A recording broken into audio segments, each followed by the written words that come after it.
ถึง 13 เมษายน พุทธศักราช 2568 ตามกำหนดการดังต่อไปนี้ วันที่ 1 เมษายน พุทธศักราช 2568 เวลา 14 นาฬิกา พิธีปลงผม ณ อาคารเรืองวิสุทธิ์โรงเรียนธรรมราชศึกษา วันพุธที่ 2 เมษายน เวลา 8 นาฬิกา พิธีบรรพชา ณ พระวิหารหลวง วัดพระสิงห์วรมหาวิหาร อำเภอเมืองจังหวัดเชียงใหม่ ในงานนี้ขอเชิญเป็นเจ้าภาพบรรพชาสามเณรรูปละ 1,500 บาท หรือถ้าเป็นเจ้าภาพภัตตาหารและน้ำปานะติดต่อสอบถามรายละเอียดเพิ่มเติมได้ที่พระเทพสิงหวราจารย์โทรศัพท์ 0818838752 พระครูปริยัติกิจจาภิวัตรโทรศัพท์ 0892642485 หรือที่ธนาคารกรุงไทยชื่อบัญชีโครงการบรรพชาสามเณรภาคฤดูร้อนวัดพระสิงห์วรมหาวิหารเลขบัญชี 5400081 480 ได้ตั้งแต่วันนี้เป็นต้นไป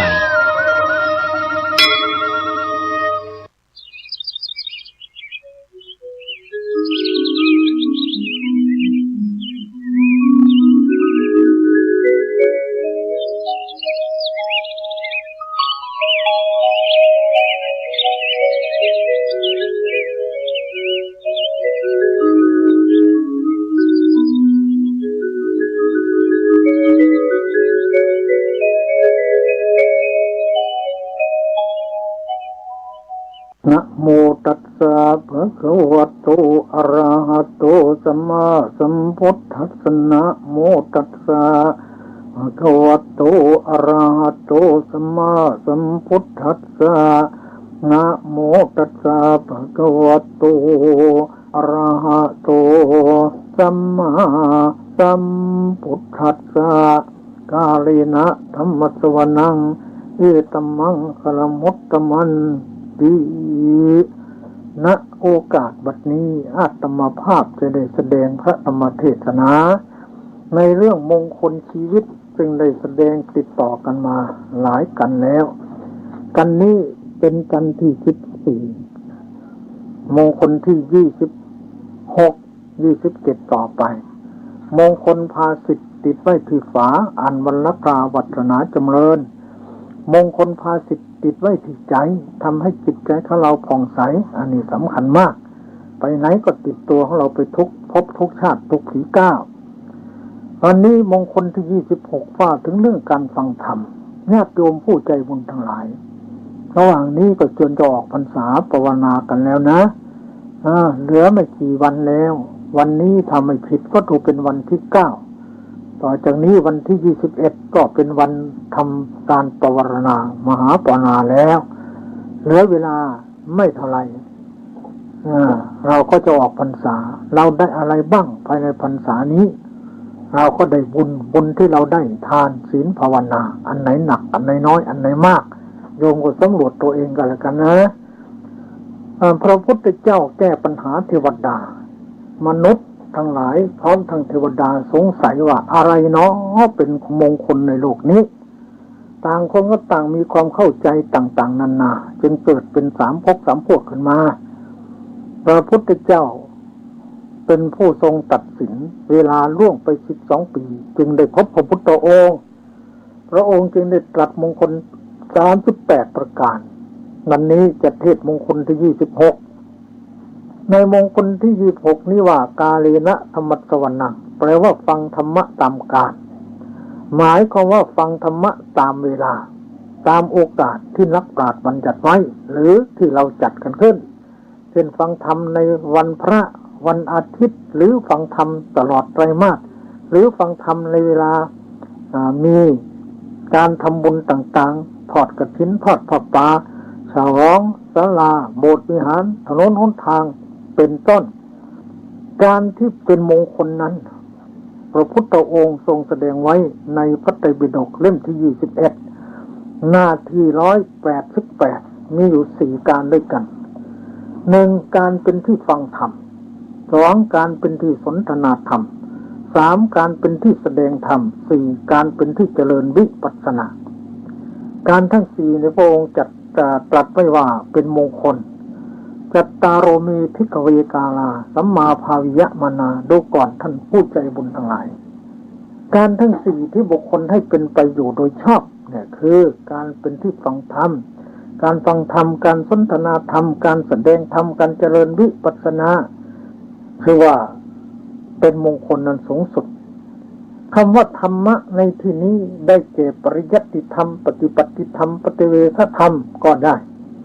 หมายถึงคุณธรรมเทนาสนาธรรมปริยัติธรรมนิสตะนิชีวธรรมก็ได้ปริยัติก็ได้แก่การฟังการเรียนปฏิบัติการลงมือทำปฏิเวทได้แก่ผลของการปฏิบัตินี้การฟังธรรมะนั้นมีความมุ่งหมายอยู่5ประการ 1. เราฟังธรรมเอาบุญ 2. ฟังธรรมเอาความรู้ 3. ฟังธรรมปฏิบัติ 4. ฟังธรรมเพื่อให้เป็นอุปนิสัย 5. ฟังธรรมผู้อุทิศส่วนบุญฟังธรรมเอาบุญหมายความว่าฟังแล้วได้บุญได้บุญตรงไหนบุญแปลว่าชำระขณะที่เราตั้งใจฟังกายกรรม3วจีกรรม4มโนกรรม3บริสุทธิ์นั่นแหละเป็นบุญแล้วบุญเกิดที่กายที่วาจาที่ใจของเราได้นอกจากนั้นถ้าฟังเอาความรู้มันก็ต้องจดต้องจำสมมุติว่าการที่เป็นมงคลมีเท่าไรมี4 1. การฟังธรรม 2. การสนทนาธรรม 3. การแสดงธรรม 4. การเจริญสมถะวิปัสสนาอย่างนี้ต้องจำถ้าไม่จำก็ไม่ได้อันนี้เขาเรียกฟังเอาความรู้ฟังปฏิบัติหมายความว่าฟังแล้วลงมือทำเลยเช่นเสียงของอาตมากระทบหูของโยมขันธ์5เกิดแล้วถ้าเป็นนักปฏิบัติธรรมะก็กำหนดที่หูของตัวเองได้เลยภาวนาว่าได้ยินน้อได้ยินน้อยินน้อยินน้ออยู่ที่หูนี่เรียกว่าฟังปฏิบัติทำไมจึงให้กำหนดที่หูเพราะขันธ์5เกิดที่นั้นตรงไหนเป็นขันธ์5 1. เสียงกับหูเป็นรูปขันธ์ 2. ได้ยินเสียงแล้วสบายใจนี่เป็นเวทนาขันธ์ 3. จำได้นี่สัญญาขันธ์ 4. แต่งให้เห็นว่าเทศดีเทศไม่ดีเทศช้าเทศเร็วนี่สังขารขันธ์ 5. ได้ยินแววว่าวิญญาณครบ5ขันธ์แล้วขันธ์ทั้ง5เกิดที่ไหนที่นั้นแหละชื่อว่าเป็นภูมิของวิปัสสนาเรียกว่าวิปัสสนาภูมิ6มีขันธ์5เป็นต้นเมื่อย่อแล้วก็เหลือ2คือรูปกับนามเสียงกับหูเป็นรูปได้ยินเป็นนามนี้ตัวทุกขสัจของจริงคือก่อนทุกข์ก่อนนี้พระพุทธเจ้าตรัสสอนให้กำหนดรู้เรียกว่าปริญญาจิตเวลาเสียงกับหูกระทบกันขันธ์5เกิดกำหนดได้ยินน้อยินน้อยินน้อยินน้อนี่แหละเจริญวิปัสสนาหรือสติปัฏฐาน4เป็นทางไปนิพพานเสียงกับหูเป็นทุกขอริยสัจตัณหาก่อนเขาเรียกปุริมีกาตัณหาเป็นสมุทัยอริยสัจสติที่กำหนดได้ยินน้อยินน้อเป็นมรรคอริยสัจกำหนดได้ยินน้อยินน้อกิเลสตายไปกิจชาติเป็นนิโรธอริยสัจนี่เป็นของจริงขณะได้ยินน้อกายกรรมวจีกรรมบริสุทธิ์เป็นศีลในมรรค8ได้ยินน้อยินน้อใจของเราไม่เผลอจากรูปกับนามเป็นสมาธิในมรรค8ผู้ที่รู้ทุกขณะนั้นเป็นปัญญาในมรรค8ศีลสมาธิปัญญาทำหน้าที่อย่างนี้ทั้งพระไตรปิฎกมารวมสู่จุดเดียวกันอย่างนี้แหละเพราะฉะนั้นฟังปฏิบัติฟังอย่างนี้สมัยพระพุทธเจ้าฟังอย่างนี้ได้ประโยชน์ในสงฆ์มากกว่าฟังธรรมดาได้บุญตายไปเกิดสวรรค์ฟังพอเป็นอุปนิสัยปัจจัยนั่งหลับไปบ้างตื่นไปบ้างได้ยินบ้างเข้าใจบ้างไม่เข้าใจมันก็ดีอยู่ไปสวรรค์ได้แต่ถ้าฟังปฏิบัตินั้นสามารถจะไปสู่มรรคผลนิพพานได้อันนี้เรียกว่าฟังธรรมนะฟังเพื่ออุทิศส่วนบุญให้ผู้ตายเราฟังตามเมนเผาศพในที่ต่างๆการฟังธรรมที่จะให้เกิดประโยชน์มากนั้นมีหลักอยู่4ประการ 1. อัตถิกตวะฟังให้เป็นประโยชน์จริงๆคือฟังให้เข้าถึงกระดูกหรือให้จดกระดูกก็หมายความว่าฟังดังที่กล่าวมาฟังปฏิบัติ 2. มนสิกริตวามนสิกริตวาหรือมนสิกตวาทำไว้ในใจคือสนใจใส่ใจให้ดีอย่าเผลออย่าหลับต้องตามพิจารณาด้วยใจให้ดีอย่าสักแต่ว่าฟังเวลาพระเทศจะเอามือตำหมากมึงปากคุยกันแข่งขันกับพระเทศไม่ได้ผลเป็นแน่ดังนั้นท่านจึงสอนว่าใส่ใจให้ดีสนใจให้ดีข้อ 3. สัพพจิตสาสมนาหริตวา พระพุทธองค์ทรงสอนว่าให้ประมวลมาด้วยใจคือรวบรวมกำลังใจให้ดีคือไม่ให้ใจออกหนีไปจับเรื่องอื่นตั้งใจจดจ่ออยู่กับเรื่องที่พระเทศนั้นเรียกว่าทำใจให้เป็นสมาธิสีโอหิตโสโตเงี่ยหูลงฟังจริงๆในพระไตรปิฎกเล่มที่19หน้า134พระพุทธองค์ตรัสไว้ว่ายัตสมิงสมเยสมยัตสมิงภิกขเวอริโยอริยสาวโกอธิกัตตวามนสิกัตตวานิวรณาสัพเจตสาสมนาหริตวาโอหิตโสโตธัมมังสุนาติอิมัสสะปัญจสมิงสมเยนะโหติตัตตะโพชังคาตสมิงสมเยภาวนาปาริปูริงขัดฉันติแปลว่าดูก่อนผู้เห็นภัยในวัฏสงสารทั้งหลายสมัยใดพระอริยสาวกฟังธรรมทำให้จดกระดูกทำไว้ในใจรวบรวมกำลังใจทั้งหมดมาเงี่ยหูลงฟังจริงๆในสมัยนั้นนิวรณ์ห้าของเธอจะไม่มีและโพชฌงค์ 7ก็จะถึงความสมบูรณ์เต็มเปี่ยมเพราะอำนาจแห่งภาวนานี่ฟังเป็นประโยชน์ท่านได้ฟังอย่างนี้หลักในพระไตรปิฎกฟังอย่างนี้เราก็ดีได้บุญได้กุศลแรงนี่คือฟังปฏิบัติเนี่ยหูลงสดับแล้วก็สนใจให้ดีโพชฌงค์ก็เกิดที่นิวรณ์ห้าก็สงบอย่างไรแล้วลองนึกดูเมื่อเราตั้งใจฟังกำหนดได้ยินเนาะยินเนาะยินเนาะนี้แหละฟังให้เป็นประโยชน์เนี่ยทั้งศีลสมาธิปัญญาเกิดในขณะนั้นนิวรณ์ห้ากามฉันทะก็ไม่มาได้อย่างไรเพราะสติอยู่ที่หูพยาบาทใจโกรธใจขุ่นก็ไม่มีง่วงเหงาหานอนก็ไม่เกิดฟุ้งซ่านรำคาญก็มีสงสัยก็มีเพราะใจอยู่ที่หูเลยยินเนาะยินเนาะยินเนาะยินเนาะอยู่ที่ขันธ์ห้าคือรูปกับนามนี้เรียกว่าฟังแล้วได้ประโยชน์คือนิวรณ์ห้าไม่เกิดข้อหนึ่งข้อสองพระพุทธองค์ตรัสว่าโพชฌงค์ 7จะเกิดตรงไหนเป็นโพชฌงค์ลองหาดูสิแล้วกำหนดได้ยินเนาะยินเนาะนี่แหละสติสัมโพชฌงค์ละเนี่ยโพชฌังโฆสติทังคโตนะธรรมานังวิจโยตถาเนี่ยสติเวลากำหนดได้ยินเนาะยินเนาะยินเนาะนี่แหละสติสัมโพชฌงค์เลยนะองค์แห่งปัญญาที่จะให้รู้มรรคผลนิพพานนั่นแหละสติสัมโพชฌงค์ต้องยึดขันธ์ห้าเป็นอารมณ์นะสองธรรมวิจัยที่กำหนดได้ยินเนาะยินเนาะกำลังวิจัยขันธ์ห้าเป็นตัวธรรมะ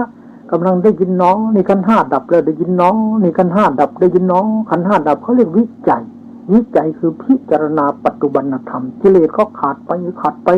ได้ยินเนาะนี่ขาดไป7ชาติได้ยินเนาะขาดไป7ชาติเรียกว่าวิจัย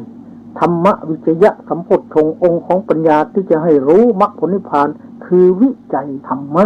ขันธ์ห้าเป็นข้อธรรมะสติที่ของเรานี้คือวิจัยรูปกับนามให้เห็นปัจจุบันเห็นอนิจจังทุกขังอนัตตาแล้ววิริยะสัมโพชฌงค์คือตั้งใจทำนี่เป็นความเพียรมีพร้อมกันแล้ว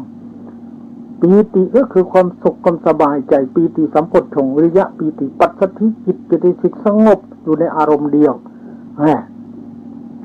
ธรรมวิจัยวิริสติธรรมวิจัยวิริยะปีติสัมโพชฌงค์แล้วก็มีปัสสัทธิแล้วมีปัสสัทธิสัมโพชฌงค์มีสมาธิแล้วก็มีอุเบกขาใจวางเฉย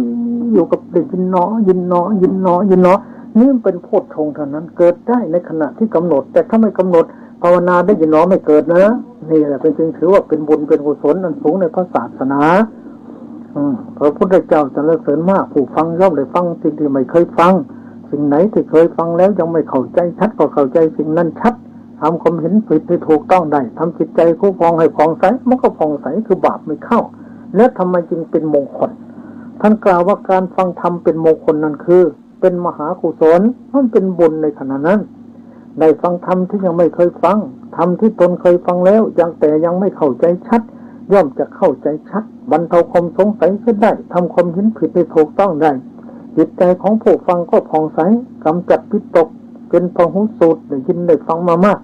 เป็นอุปนิสัยปัจจัยในภพชาติต่อไปเป็นปัจจัยให้ได้สิ้นอาสวะกิเลสเป็นเหตุให้ได้สมบัติ3ประการยังโพชฌงค์ 7ให้บริบูรณ์เพิ่มพูนสติปัญญาให้เฉลียวฉลาดรอบคอบรักษาขนบธรรมเนียมของนักปราชญ์ไว้ทำคนให้เข้าถึงความสุขกายสบายใจ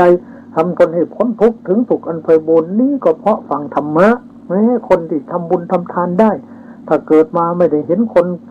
ทำบุญทำกุศลไม่ได้ยินเสียงพระท่านเทศน์เราก็จะไม่เกิดศรัทธาดังนั้นพ การฟังนี่จึงถือว่าเป็นรากของพระศาสนา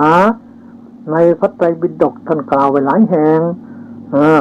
พระหุสุตตังอุปาสัยยะให้เข้าไปนั่งใกล้ๆผู้ที่เป็นนักปราชญ์บัณฑิตเป็นพหุสูตรสุตตัญจะนิวินาสยิเข้าไปแล้วให้ตั้งใจฟังอย่าให้การฟังเสียไปเสียตังโมลังพรหมจริยสะเพราะว่าการฟังนั้นเป็นรากแก้วของพระพุทธศาสนาของพรหมจรรย์ตัสมาธรรมทโรสิยาดังนั้นทุกคนไม่ควรเหินห่างจากธรรมะต้องทรงธรรมะดังนี้นี่ก็เป็นอานิสงส์ของการฟังธรรมเหมือนกันพระอริยสาวกทุกรูปท่านไม่ทิ้งการฟังธรรมตัวอย่างประกอบในมงคลข้อนี้มีดังนี้คือภิกษุหนุ่มรูปหนึ่งอยู่ในติดสมหาวิหารในมหาคามได้ทราบว่าพระมหาชาตกพานกเถระจักเทศเรื่องมหาเวสสันดรมีคาถา 1,000 ในทีฆวาปีวิหารจึงออกเดินทางไปสิ้นระยะทางไกลตั้ง9 โยชน์ภายในวันเดียวพอมาถึงพระเถระเริ่มเทศแล้วท่านเหนื่อยมีใจกระวนกระวายไม่เป็นสมาธิจำได้แต่ตอนต้นกับตอนท้ายเมื่อพระเถระกล่าวจบท่านลุกขึ้นยืนร้องไห้อยู่ว่าการมาของเราเปล่าประโยชน์เสียแล้วมนุษย์คนหนึ่งจึงกราบเรียนเรื่องนั้นแก่พระเถระท่านรับสั่งให้ไปเรียนทานว่าพรุ่งนี้ท่านจะเทศให้ฟังใหม่อีกในวันรุ่งขึ้นท่านก็เทศซ้ำอีกภิกษุหนุ่มนั้นตั้งใจฟังเจริญวิปัสสนาตามจนได้สำเร็จเป็นพระโสดาบันเรื่องนี้ชี้ให้เห็นว่าการฟังธรรมด้วยดีย่อมได้ปัญญาสูงจนถึงกับได้บรรลุมรรคผลนิพพานนับว่าเป็นมงคลนั้นสูงสุดประการหนึ่งเข้าในหลักบาลีว่าสุดสุสังละปฏิปัญญังผู้ฟังโดยดีย่อมได้ปัญญาทั้ง3 ขั้นเรื่องหญิงให้ลูกดื่มนมหญิงคนหนึ่งอยู่ในบ้านอุลพะโลกะกันนิให้ลูกน้อยดื่มนมอยู่ได้ทราบข่าวว่าพระมหาอภัยเถระ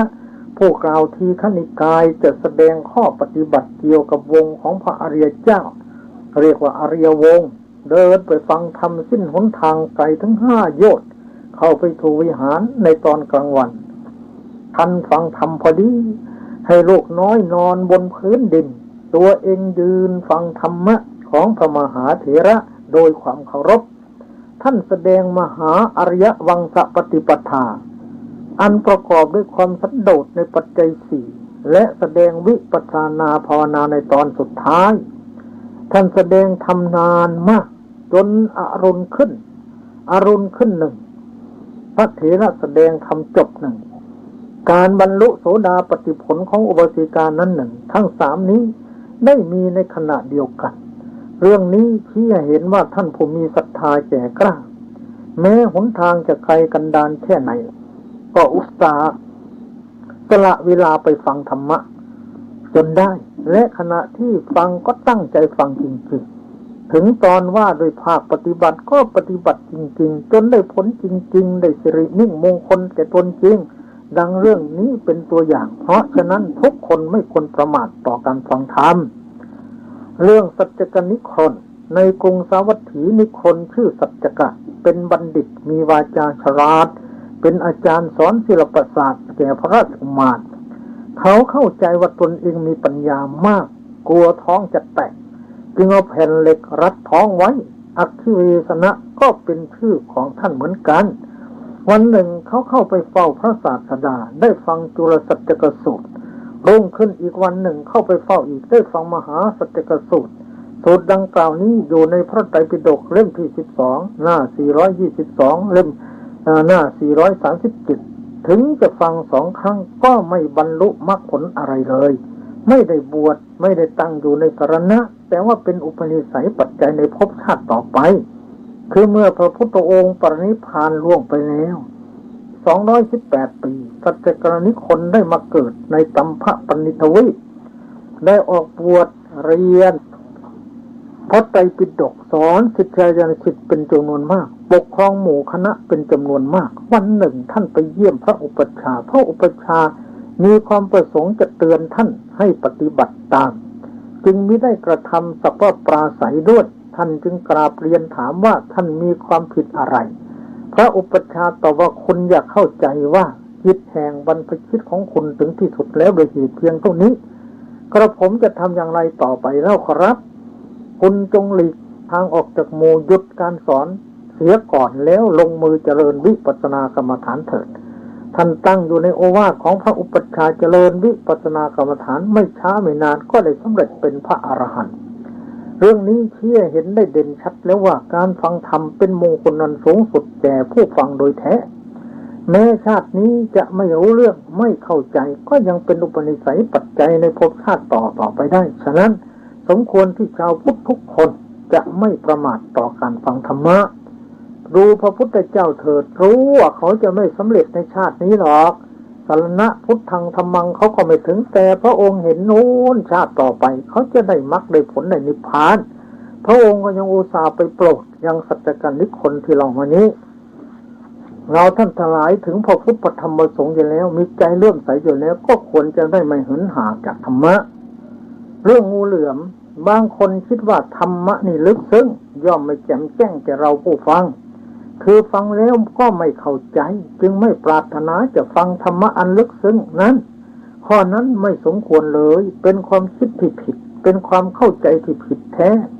ถ้าใครคิดเช่นนั้นพูดเช่นนั้นพอได้อ่านเรื่องนี้แล้วโปรดทำความเห็นผิดนั้นให้ถูกต้องเสียจะไม่ได้เสียทีที่ได้เกิดมาพบพระพุทธศาสนาแม้ธรรมะจะลึกซึ้งสักปานใดก็ควรฟังแท้จะมีแต่สักว่าบาลีล้วนๆเช่นธรรมจักรกับปวัณสูตรอาทิตตปริยยสูตรอนัตตลกนสูตรคาถาพันเป็นต้นก็ควรฟังแท้เพื่อจะได้เป็นวาสนาบารมีเป็นอุปนิสัยปัจจัยในชาตินี้และชาติต่อไปด้วยถ้าเราคิดว่าเราฟังไม่รู้เรื่องแล้วก็ไม่อยากจะฟังเราตายแล้วเกิดแล้วตายทั้งหลายชาติก็ไม่สามารถจะมีโอกาสรู้ได้เลยยิ่งไม่รู้ไม่เข้าใจก็ยิ่งสนใจยิ่งศึกษายิ่งเข้าหาท่านผู้รู้ยิ่งดูยิ่งอ่านไม่ช้าไม่นานท่านก็จะเปลืองปราดเฉลียวฉลาดไปเองไม่มีใครเก่งมาแต่ในท้องต้องศึกษาเราเรียนด้วยกันทั้งนั้นการฟังธรรมะเป็นวาสนาบารมีการฟังธรรมะเป็นวาสนาบารมีเป็นอุปนิสัยปัจจัยได้จริงดังเรื่องต่อไปนี้เป็นตัวอย่างคือในการแห่งพระพุทธเจ้าพระนามว่ากัสสปงูเหลือมตัวหนึ่งเมื่อได้ยินเสียงภิกษุนักอภิธรรมกำลังท่องอายตนะคาถาอยู่คือจักขายตนะโสตายตนะคานายตนะนี่แหละถือเอานิมิตในเสียงนั้นตายแล้วได้ไปบังเกิดในสวรรค์เมื่อพระพุทธเจ้าของเราปรินิพพานแล้วได้มาบังเกิดในตระกูลลูกพราหมณ์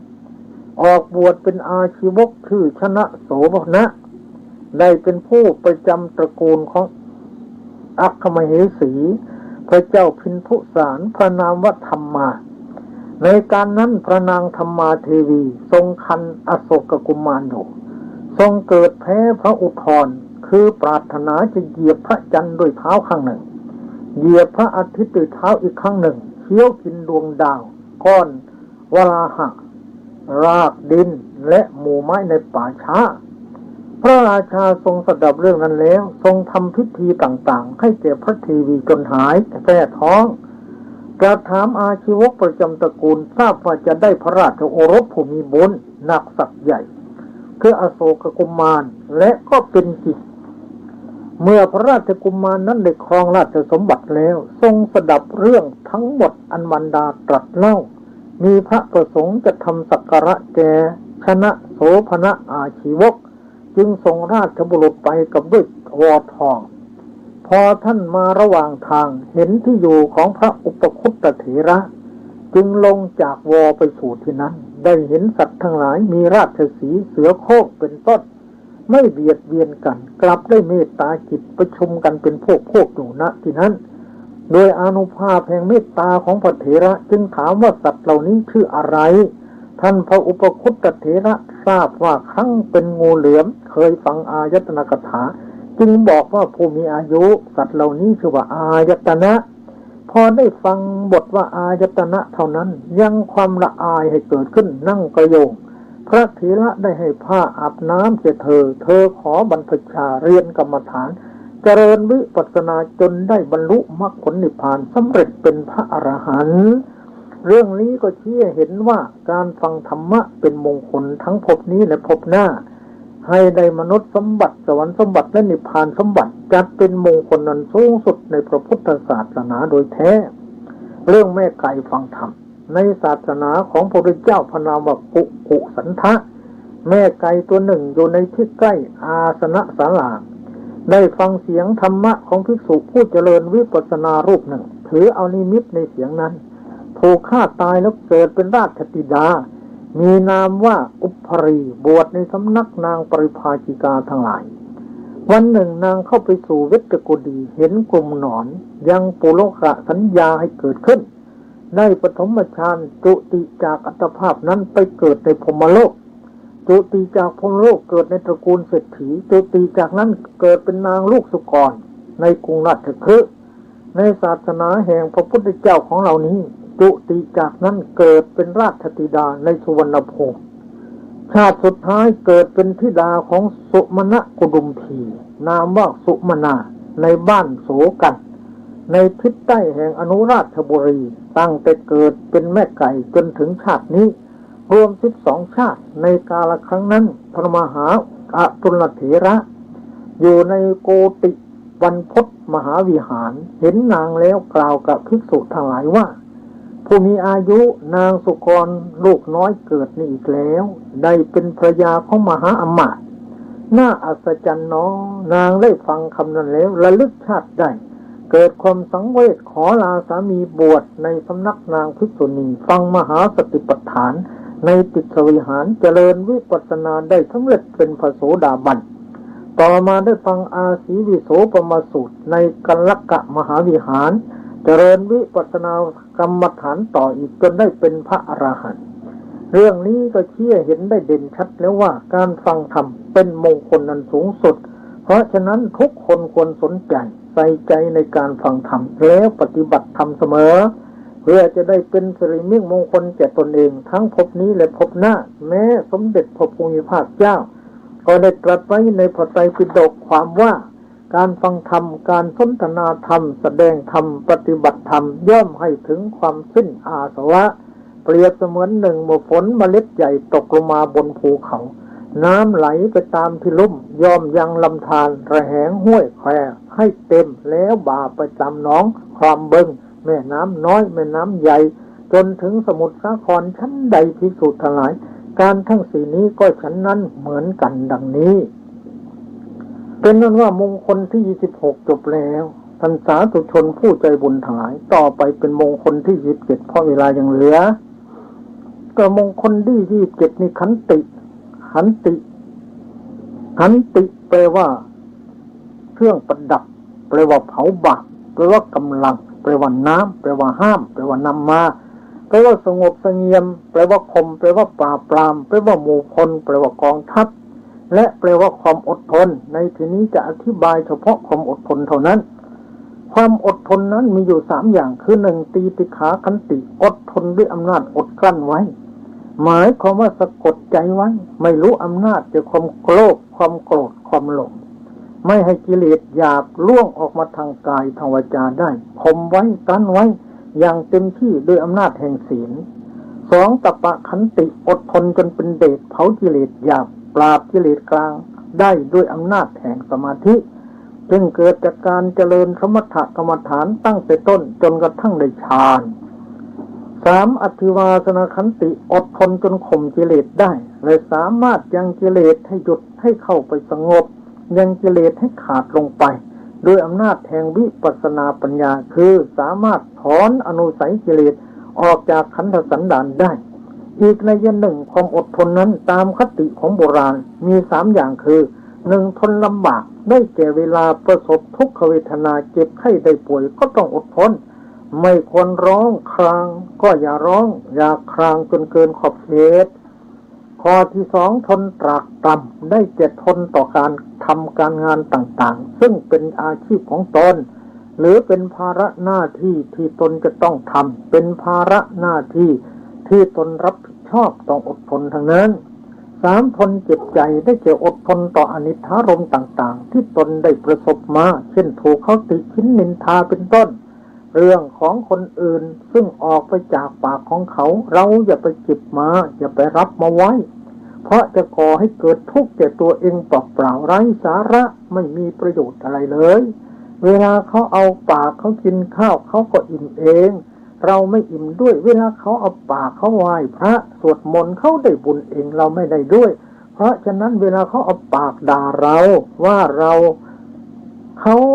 ก็ได้บาปเองข้อสำคัญเราอย่าไปรับไว้เป็นอันขาดเขาโกรธก็อย่าไปโกรธตอบถ้าเราโกรธตอบก็หมายความว่าเราเองเลวกว่าผู้โกรธก่อน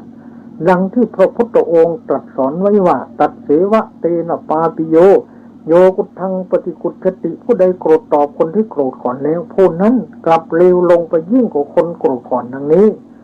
ถูกต้องเหลือเกินมันก็เหมือนกันกับเขาอุจจาระใส่มือเอาคอดมเสียในคอก็ไปแตะอุจจาระจากมือในคอมันก็ติดมือเราก็เหม็นจมูกเราอันนี้ก็เหมือนกันนั่นแหละเราไม่รับก็เป็นของเขาวันยังค่ำข้อที่3กายกรรมชั่วและยกคำพูดกลับเร็วลงไปยิ่งกว่าคนที่โกรธก่อนดังนี้การยกกรรมชั่วและยกคำพูดชั่วของคนอื่นไว้เหนือตนโดยไม่ทำการโกรธตอบนี้แหละชื่อว่าขันติคือความอดทนความอดทนนั้นโดยองค์ธรรมได้แก่อโทสะจิตสิกเมื่อจะกล่าวโดยสภาวะของธรรมะแล้วได้แก่มหากุศลจิต8มหากิริยาจิต8กับเจตสิก38ซึ่งมีโทสะเป็นประธานอโทสะจิตสิกมีความไม่ดุร้ายไม่พิโรธเป็นเครื่องหมายมีการกำจัดความอาฆาตความเร่าร้อนเป็นหน้าที่มีความเยือกเย็นเป็นผลปรากฏมีความใส่ใจดูอุบายอันแยบคายเป็นเหตุใกล้ชิดที่จะให้ความอดทนเกิดขึ้นความอดทนนั้นมีลักษณะดังนี้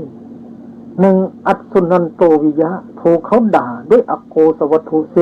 10ด่าว่าเป็นโวเป็นควายเป็นอูฐก็ตามก็ทำทีเป็นราวกับว่าไม่ได้ยินคำด่านั้นคือทำเฉยๆเข้าตำราที่โบราณสอนว่าเอาหูไปนาเอาตาไปไร่ต้องทำเป็นคนหูหนวกหรือเป็นคนหูกระทะ2อัปปสันโตวิยะทำเป็นราวกับว่าไม่เห็นบุคคลผู้ด่าผู้จองจำต้องทำตนเป็นคนตาบอดหรือเป็นเหมือนตาไม้ไผ่3ภัทรกโตมนสิกาโรใส่ใจสนใจแต่ความเจริญด้วยศีลสมาธิปัญญา4ทะโมข่มความโกรธเสียได้ปราบความพยาบาทเสียได้5อุปสมโมเข้าไปสงบบาปประกาบาปประทำมีพยาบาทความอาฆาตจองเวรมัคคะความหลบหลู่บุญคุณท่านมานะความถือตัวธัมภะความหัวดื้อทิฏฐิความเห็นผิดเป็นต้น6อจันดิโกไม่ดุร้ายไม่หยาบคาย7อนัสโรโปไม่ปลูกน้ำตาให้แก่ใครๆคือไม่พยายามก่อทุกข์ให้แก่ผู้อื่นสร้างแต่ความเมตตาสงสารให้เกิดขึ้นแก่ผู้อื่นสัตว์อื่นเสมอๆไม่ทำให้ผู้อื่นเดือดร้อนถึงกับน้ำตาไหลหรือน้ำตาตก8อัตตมนัตตามีใจเบิกบานแจ่มใสคือมีปีติเอิบอิ่มใจเสมออันลักษณะของความอดทนนั้นโบราณท่านสอนลูกหลานไว้อย่างย่อๆว่าปิดหูซ้ายขวาปิดตา2ข้างปิดปากเสียบ้างเรานั่งสบายหรือบางทีก็เอาเขาวัวเขาควายเอามันมาใส่ช่างไว้ประตูบ้านแขวนไว้เมื่อโกรธก็ช่างมันในโบราณท่านใช้อย่างนั้นความอดทนถือว่าเป็นมงคลเพราะเหตุไรเพราะว่า1เป็นมหากุศล2ปลูกความสามัคคี3มีคนรักใคร่เอ็นดู4ไม่มีภัยไม่เวรไม่มีศัตรู5อยู่เย็นเป็นสุขทุกอิริยาบถ6ปรากฏผลอันเลิศ7ให้เกิดประโยชน์ทั้ง3 8ได้เครื่องประดับอันงาม9มีนามบัณฑิต10ทำจิตให้ตั้งมั่น11ขยันเยือกเย็น12เป็นพรหมิหาร13ถึงนิพพานในวาระสุดท้ายนี่แหละอานิสงส์ขันติเป็นมงคลอย่างนี้ตัวอย่างประกอบในมงคลนี้คือเรื่องขันติวาทีดาบทพระพุทธเจ้าของเราสวยพระชาติเป็นพราหมณ์ชื่อว่ากุณฑะในเมืองพาราณสีออกบวชเป็นดาบทอยู่ในหิมวันตประเทศเข้าไปสู่เขตเมืองพาราณสีพักอยู่ในพระราชอุทยานวันหนึ่งพระเจ้ากลาปุกเดิมเหล้าจนมึนเมาเสียพระสติทอดพระเศียรลงบนตักของหญิงคนหนึ่งจนหลับไปหญิงพวกอื่นพากันไปไหว้พระดาบทแล้วฟังธรรมพระราชาทรงตื่นขึ้นเมื่อไม่เห็นหญิงเหล่านั้นทรงกริ้วมากถือพระขันเสด็จไปตรัสถามว่าสมณะท่านมีปกติกล่าวอะไรดาบทตอบว่ามีปกติกล่าวขันติมหาบพิตรขันติคืออะไรคือความไม่โกรธในเมื่อผู้อื่นด่าอยู่ประหารอยู่ดูหมิ่นอยู่พ ระราชาตรัสว่าบัดนี้จะเห็นความที่ขันติของท่านมีอยู่จึงรับสั่งให้นายเพชฌฆาตจับฆ่าดาบทให้ล้มลงบนแผ่นดินแล้วประหารทั้งสี่ข้างตรัสถามว่าท่านมีโปรติกาอะไรดาบทตอบมีโปรติกาขันติมหาบพิตร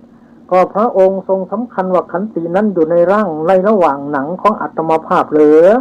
ขันติที่ตั้งอยู่ภายในหไทยอันลึกของอัตมภาพพระราชาทรงรับสั่งให้ตัดมือตัดเท้าตัดหูตัดจมูกผลสุดท้ายเอาเท้ากระทืบลงตรงกลางอกของพระดาบทแล้วเสด็จหลีกไปถูกแผ่นดินสูบที่ประตูพระราชอุทยานนั้นเองเกิดในอวัยกีนรกพวกเสนาบดีเช็ดโลหิตพยุงให้นั่งเรียนว่าท่านถ้าท่านประสงค์จะโกรธก็จงโกรธต่อพระราชาเท่านั้นอย่าโกรธต่อผู้อื่นเลยดาบทจึงกล่าวว่าพระราชาองค์ใดรับสั่งให้ตัดมือเท้าหูจมูกของเราแล้วขอพระราชาองค์นั้นจงดำรงพระชนชีพอยู่ตลอดกาลนานเถิดเพราะคนเช่นเราหาโกรธใครไม่ดังนี้เรื่องนี้ชี้เห็นได้เด่นชัดแล้วว่าผู้ที่มีความอดทนนั้นเป็นผู้ยอมเสียสละทุกอย่างแม้อวัยวะเลือดเนื้อทุกหยดหยาดก็ยอมสละได้กระทั่งถึงชีวิตก็ยอมสละได้ดังนั้นความอดทนจึงเป็นมงคลนั้นสูงสุดประการหนึ่งเรื่องพระปุณณะพระกุดุมพีคือปุณณะในแคว้นสุนาปรันตะไปค้าขายเกวียนถึงกรุงสาวัตถีฟังพระธรรมเทศนาขององค์สมเด็จพระศาสดาแล้วเกิดศรัทธาเลื่อมใสบวชในสำนักของพระศาสดามุ่งหน้าต่อพระกรรมฐานเมื่ออยู่กรุงสาวัตถีเจริญกรรมฐานก็ยังไม่ได้ผลดีจึงใคร่จะไปสู่แคว้นสุนาปรันตะเข้าไปเฝ้าพระพุทธเจ้าทูลขอโอวาทพระศาสดาตรัสถามว่าปุณณะพวกมนุษย์ชาวสุนาปรันตะดุร้ายหยาบคายถ้าเขาจักกล่าวขู่เธอจะมีอุบายแก้ไขอย่างไรพระปุณณะกราบทูลว่าข้าแต่พระองค์ผู้เจริญถ้าพวกมนุษย์ชาวสุนาปรันตะจักด่าจักกล่าวขู่ข้าพระองค์จักคิดว่าพวกมนุษย์ชาวสุนาปรันตะนี่ดีเนาะดีจริงหนอเพราะไม่ให้การประหารแก่เราด้วยฝ่ามือข้าพระองค์คิดแก้ไขด้วยอุบายอย่างนี้พระพุทธเจ้าข้าปุณณะถ้าพวกมนุษย์ชาวสุนาปรันตะจักให้การประหารด้วยฝ่ามือแก่เธอล่ะเธอจะมีอุบายอย่างไหนข้าแต่พระองค์ผู้เจริญข้าพระองค์จักคิดว่าพวกมนุษย์ชาวสุนาปรันตะนี่ดีเนาะดีจริงหนอเพราะไม่ให้การประหารแก่เราด้วยก้อนดินปุณณะถ้าเขาจะให้การประหารแก่เธอด้วยก้อนดินเธอจะทำอย่างไรข้าแต่พระองค์ผู้เจริญข้าพระองค์จักคิดว่าพวกมนุษย์ชาวสุนาปรันตะนี่ดีหนอดีจริงหนอเพราะไม่ให้การประหารแก่เราด้วยท่อนไม้ปุณณะถ้าเขาจะให้การประหารแก่เธอด้วยท่อนไม้เล่าเธอจะทำอย่างไรต่อไปข้าพระองค์จักคิดว่าพวกมนุษย์ชาวสุนาปรันตะนี่ดีหนอดีจริงหนอเพราะไม่ให้การประหารแก่เราด้วยศรัทธาปุณณะถ้าเขาจะให้การประหารแก่เธอด้วยศรัทธาแล้วจะทำอย่างไรล่ะข้าแต่พระองค์ผู้เจริญข้าพระองค์จักคิดว่าพวกมนุษย์ชาวสุนาปรันตะนี่ดีหนอดีจริงหนอเพราะไม่ปลงเราเสียจากชีวิตด้วยศรัทธาอันคมปุณณะถ้าเขาปลงเธอเสียจากชีวิตด้วยศรัทธาอันคมเธอจะทำอย่างไรข้าพระองค์จักคิดว่าพวกสาวกของพระภูมิพระภาคเจ้าเกลียดอยู่ซึ่งกายและชีวิตของตนนี้ยอมพากันแสวงหาศรัทธาอันจะปลงชีวิตของตนมีอยู่แต่ข้าพระองค์ไม่ได้แสวงหาเลยก็ได้แล้วข้าแต่พระองค์ผู้เจริญข้าพระองค์จะคิดแก้ไขด้วยอุบายอย่างนี้พระศาสดาประทานสาธุการสาธุปุณณะเธอประกอบด้วยความสงบคือความข่มใจนี้จักมาเพื่ออยู่ในสุนาปรันตะชนบทได้แท้บัดนี้เธอจงสำคัญการที่จะไปเถิดท่านปุณณะได้กราบบังคมลาพระศาสดาไปในแคว้นสุนาปรันตะเข้าจำพรรษาอยู่ในมะกุลการามได้บรรลุวิชา3ปรินิพพานแล้วเรื่องนี้ที่เห็นเป็นตัวอย่างอันดีแท้ว่าความอดทนนั้นมีแต่คุณไม่มีโทษนักปราชญ์ยกย่องสรรเสริญตนเองก็ไม่เดือดร้อนย่อมจะนำมาแต่ความสุขความเจริญย่อมจะนำมาแต่ประโยชน์ทั้ง3คือ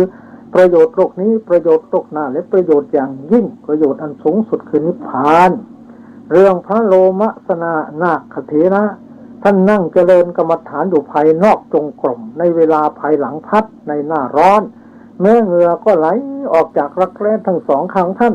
พวกอันเตวาสิขอรัตนาให้ท่านลุกขึ้นไปนั่งที่มีอากาศเย็นดีท่านบอกว่าโคนฉันนั่งในที่นี้เพราะกลัวความร้อนนั่นเองแล้วนั่งพิจารณาอเวจีนรกเรื่อยไปเพราะเคยได้ตกอเวจีนรกมาหลายชาติแล้วท่านเห็นว่าความร้อนของแดดมีประมาณน้อยส่วนความร้อนของอเวจีนรกนั้นยิ่งกว่านี้หลายร้อยเท่าเพราะฉะนั้นท่านจึงไม่ลุกหนีมีแต่ตั้งหน้าเจริญวิปัสสนากรรมฐานอย่างเดียวนอกจากนี้เรื่องพระปัฏฐานิยเถระในขณะที่ท่านกำลังฟังอริยวงศ์อยู่ถูกงูพิษร้ายกัดเมื่อท่านทราบแล้วกลับมีใจผ่องใสนั่งฟังธรรมเฉยทีเดียว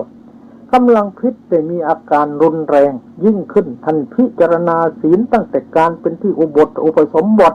เกิดปีติว่าเราเป็นผู้มีศีลบริสุทธิ์พิษกลับลงไปสู่แผ่นดินพร้อมกับการเกิดขึ้นแห่งจิตท่านได้สมาธิดีเจริญวิปัสสนาต่อในที่นั้นจนได้สำเร็จเป็นพระอรหันต์นี้ก็เพราะขันติความอดทนยังมีภิกษุอีก30รูปพากันเข้าจำพรรษาอยู่ในวิหารชื่ออะคะระวาละอังคณะทุกวันในวันอุโบสถเริ่มแสดงมหาอริยวงศ์ว่าโดยความสันโดษในปัจจัย4และภาวนาเป็นที่มายินดีพระเถระรูปหนึ่งนั่งในที่กำบังถูกงูข้องค้อนกัดประหนึ่งว่าหนีบเนื้อปลีแข้งไว้ด้วยครีมท่านจับงูไว้ในถุงนั่งฟังธรรมเฉยอยู่อรุณขึ้นหนึ่งการข่มพิษได้หนึ่งเจริญวิปัสสนาจนบรรลุผล3ของท่านหนึ่งการจบพระธรรมเทศนาของพระธรรมถึกหนึ่งได้มีในขณะเดียวกันแล้วท่านก็แก้ถุงออกปล่อยงูไปเมื่อท่านแสดงปฏิปทาพระเถระคือพระทีฆพานกะท่านได้แสดงปฏิปทาแห่งมหาอริยวงศ์ว่าเดิมข้อวัดปฏิบัติของภิกษุผู้มีความสันโดษในปัจจัย4และมีภาวนาเป็นที่มายินดีชาวบ้านหมู่ใหญ่ทั้งหมดพากันมาถวายสักการะมากมายแก่ท่านพระเถระรูปหนึ่งฤทธิ์สยาไม่สามารถจะอดทนได้ด่าท่านว่าพระทีฆพานกะทำความโกลาหลตลอดคืนยั่งลงโดยอ้างว่าเรากล่าวอริยวงศ์ท่านไม่สนใจในคำด่านั้นเลยเวลาเทศจบไปสู่วิหารของตนก็ไปทางเดียวกันทั้งสองรูปพระองค์นั้นก็ด่าท่านเลยไปตลอดระยะทางเวลาไปถึงทางแยกไปสู่วิหารพระทีฆพานกะยืนไหว้ท่านเรียนว่าท่านขอรับโน่นทางของท่านพระรูปนั้นทำเป็นไม่ได้ยินแล้วก็เดินไปวิหารของตนฝ่ายพระเถระเมื่อไปถึงวิหารแล้วถูกพวกลูกศิษย์ถามว่าท่านอาจารย์ขอรับท่านไม่ได้กล่าวคำอะไรกับพระมหาเถระผู้ด่าอยู่ดอกเหรอท่านตอบว่าโคนความอดทนเท่านั้นเป็นภาระของเราความไม่อดทนหาใช่ไหมเราไม่เห็นการพรากจากกรรมฐานแม้ในชั่วขณะยกเท้าข้างหนึ่งเลยหมายความว่าท่านเจริญกรรมฐานของท่านตลอดระยะทางและทุกขณะที่ยกเท้าขวาเท้าซ้ายเรื่องพระเถระอีกองค์หนึ่งท่านชื่อปฐานิยะท่านเจริญวิปัสสนากรรมฐานตลอดคืนลมในท้องเกิดขึ้นจนท่านไม่สามารถจะทนอยู่ได้จึงกลิ้งไปกลิ้งมาพระเถระรูปหนึ่งเตือนสติท่านว่าโคนธรรมดาบรรพชิตย่อมเป็นผู้มีความอดกลั้นเป็นปกติท่านเรียนว่าสาธุขอรับแล้วอดกลั้นอย่างเต็มที่จนนอนแน่นิ่งไปลมผ่าดวงหัตถ์ไทยตลอดสะดือพระเถระข่มเวทนาได้เจริญวิปัสสนากรรมฐานมีเวทนาเป็นอารมณ์จนได้สำเร็จเป็นพระอนาคามีและต่อมาท่านก็เจริญวิปัสสนาต่อจนเป็นพระอรหันต์แล้วปรินิพพานเรื่องเหล่านี้แสดงให้เห็นเด่นชัดแล้วว่าความอดทนเป็นคุณธรรมอันสูงส่งมากสามารถนำมาซึ่งประโยชน์ในปัจจุบันในสัมปรายภพและสามารถเป็นวาระปัจจัยให้ได้บรรลุมรรคผลนิพพานเป็นประโยชน์สารสมเด็จพระบรมศาสดาจารย์จึงตรัสว่าเป็นมงคลอันสูงสุดดังนี้พุทธสุภาษิตที่เป็นคติเตือนใจให้มีขันติมีดังนี้โกทังวัตติตวานกถาจิโซจติบุคคลฆ่าข่มโกรธได้แล้วย่อมไม่เศร้าโศกในการไหนฤาษีทั้งหลายย่อมสรรเสริญการละความหลบโลบุคคลควรอดทนคำหยาบคายของชนทั้งปวงที่เขากล่าวแล้วสัตบุรุษทั้งหลายกล่าวความอดทนนั้นว่าสูงสุดพยาหิเศรษฐสวโจคเมธะบุคคลพึงอดทนถ้อยคำของผู้ประเสริฐได้เพราะข่มกลัวและพึงอดทนถ้อยคำของผู้เสมอกันได้เพราะเหตุแห่งความแข่งดีกัน ส่วนผู้ใดในโลกนี้พึงอดทนถ้อยคำของผู้เลวได้สัตบุรุษทั้งหลายกล่าวความอดทนนั้นของผู้นั้นแหละว่าสูงสุดสัทธาประมาอัฏฐาประโยชน์ทั้งหลายมีประโยชน์ของตนเป็นอย่างยิ่งประโยชน์อะไรยิ่งกว่าขันติไปย่อมไม่มีผู้ใดเป็นผู้มีกำลังต่อแต่อดทนต่อผู้อ่อนกำลังไว้ได้บัณฑิตทั้งหลายกล่าวสรรเสริญความอดทนของผู้นั้นว่าเป็นบรมขันติเพราะคนย่อมอ่อนกำลังย่อมรุกรานหรือข่มขู่ได้เป็นนิดอโปทังวัฏพันธัญญาผู้ใดไม่ประทุษร้ายบุคคลผู้ด่าผู้ประหารผู้จองจำย่อมอดกลั้นไว้ได้เราเรียกผู้นั้นซึ่งเป็นผู้มีกำลังคือขันติมีหมู่คนคือขันติว่าเป็นผู้ลอยบาปจะได้ตัดสีวะเตนะปาปิโยผู้ใดโกรธต่อผู้ที่โกรธแล้วผู้นั้นกับเป็นคนเลวกว่าผู้โกรธก่อนผู้ไม่โกรธก่อนบุคคลผู้กำลังโกรธอยู่ผู้ไม่โกรธต่อบุคคลผู้กำลังโกรธอยู่ย่อมถือว่าเป็นผู้ชนะสงครามที่ชนะได้แสนยากท่านสาธุชนผู้ใจบุญทั้งหลายพระธรรมเทศนากันนี้สมควรเจเวลาขอยุติไว้แต่เพียงเท่านี้ในที่สุดนี้โดยอำนาจคุณพระศรีรัตนตรัยอติไสยบุญญาเขตขอท่านผู้ใจบุญทั้งหลายจงอยู่เย็นเป็นสุขปราศจากทุกโศกโรคภัยเจริญโดยอายุวันนะสุขภละปฏิภาณธรรมสารสมบัติตลอดการเป็นเนตรปรารถนาผลอันใดขอผลนั้นจงสำเร็จตามโมปณิธานของท่านทั้งหลายจงทุกประการด้วยกันทุกท่านเทิดยถาวริวหาผู้ราปริปุเรนติสาครังเอวเมวะอิโตทินังเปตนังอุปกัปปติอิจิตังปจิตังทุมหังคิปะเมวะสมิจตุสัพเพปเรนตุสังกปาจันโทปนรโสยถามะนิโชติระโสยถาสัพพิติโยวิวัตชันตุสัพพโรโควินัสสตุมาเตภวัตวันตรายโยสุขีทิอายุโกภวะอภิวาทนาสีลิสนิจังหุทธาปัจจายโนจตารโอธัมมาวัฏฐันติอายุวันโนสุขังภะลัง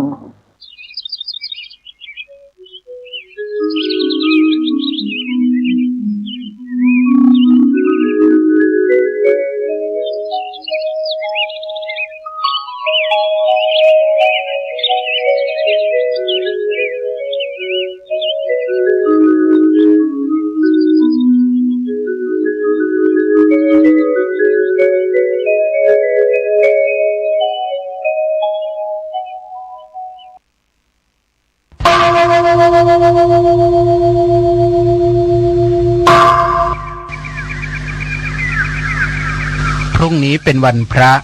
ขอเชิญลดละอบายมุขทำจิตใจให้สงบสะอาดปราศจากสิ่งเศร้าหมองทั้งปวงเข้าวัดฟังธรรมแล้วไหว้พระสวดมนต์ตามสมควรทำบุญทำทานกันเถิดขอรับทำบุญตำรวจไม่จับทำให้จิตใจผ่องใส1 ปีมี1 ครั้งงานวันกตัญญูรำลึกถึงบรรพชนผู้สร้างวัดโลกโมลีประจำปี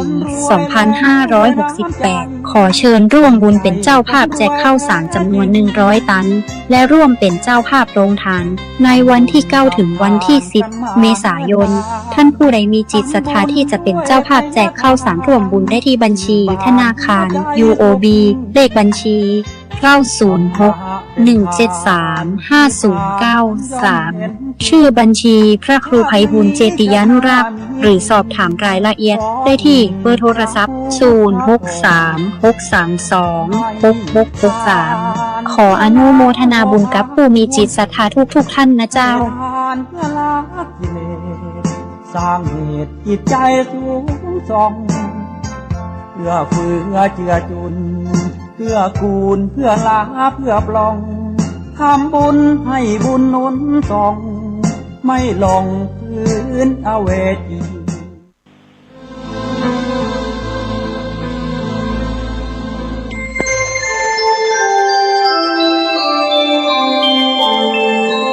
ขณะนี้ท่านกำลังฟังสถานีวิทยุกระจายเสียง FM 104.5 เมกะเฮิรตซ์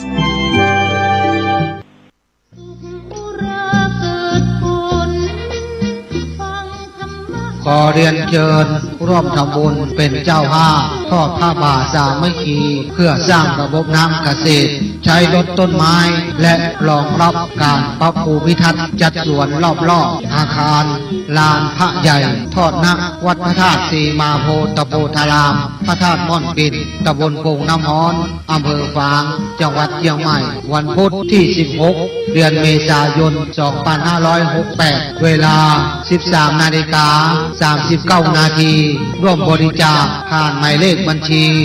204-309-3196 ธนาคารกสิกรไทยสาขาฝางประเภทออมทรัพย์ติดต่อสอบถามได้ที่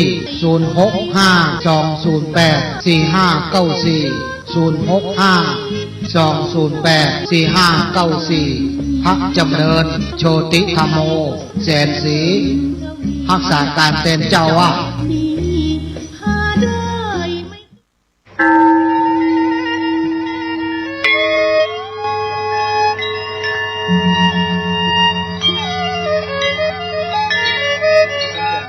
วัดพระสิงห์วรมหาวิหารโรงเรียนธรรมราชศึกษาร่วมกับเทศบาลนครเชียงใหม่ขอเชิญร่วมพิธีบรรพชาสามเณรภาคฤดูร้อนครั้งที่26เฉลิมพระเกียรติพระบาทสมเด็จพระวชิรเกล้าเจ้าอยู่หัวรัชกาลที่10เฉลิมพระเกียรติสมเด็จพระกนิษฐาธิราชเจ้ากรมสมเด็จพระเทพรัตนราชสุดาสยามบรมราชกุมารีเนื่องในวโรกาสเจริญพระชนมายุ70 พรรษาระหว่างวันที่2ถึง13เมษายนพุทธศักราช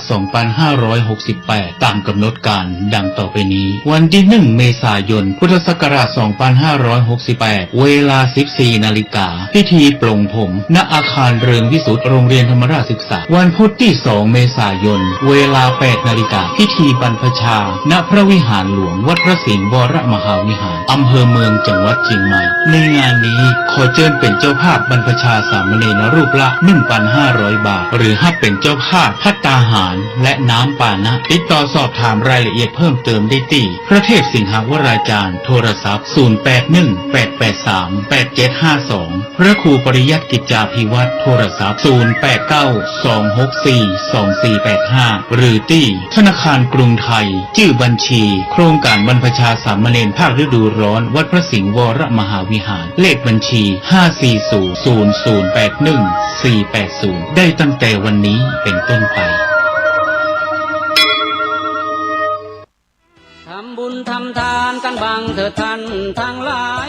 1 ปีมี1 ครั้งงานวันกตัญญูรำลึกถึงบรรพชนผู้สร้างวัดโลกโมลีประจำปี 2568 ขอเชิญร่วมบุญเป็นเจ้าภาพแจกข้าวสารจำนวน100 ตันและร่วมเป็นเจ้าภาพโรงทานในวันที่9ถึงวันที่10เมษายนท่านผู้ใดมีจิตศรัทธาที่จะเป็นเจ้าภาพแจกข้าวสารร่วมบุญได้ที่บัญชีธนาคาร UOB เลขบัญชี906-173-5093ชื่อบัญชีพระครูไพบูลย์เจติยานุรักษ์หรือสอบถามรายละเอียดได้ที่เบอร์โทรศัพท์0636326663ขออนุโมทนาบุญกับผู้มีจิตศรัทธาทุกท่านนะเจ้าไม่เคยจะอันเล่ายากินได้สารพันแล้วทำบุญนั้นหมดกี่สตางค์ทำบุญทำทานกันบางเถิดท่านทั้งหลายถึงยากจนไม่เป็นไรเราก็ทำได้ไม่ต้องมั่ง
กราบสวัสดีท่านผู้ฟังทุกท่านค่ะ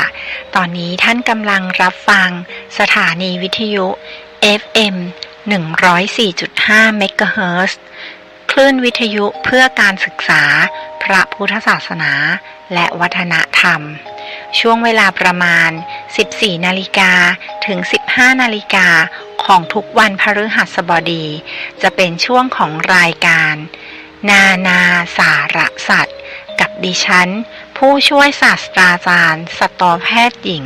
ดร.วีนาจูเปีย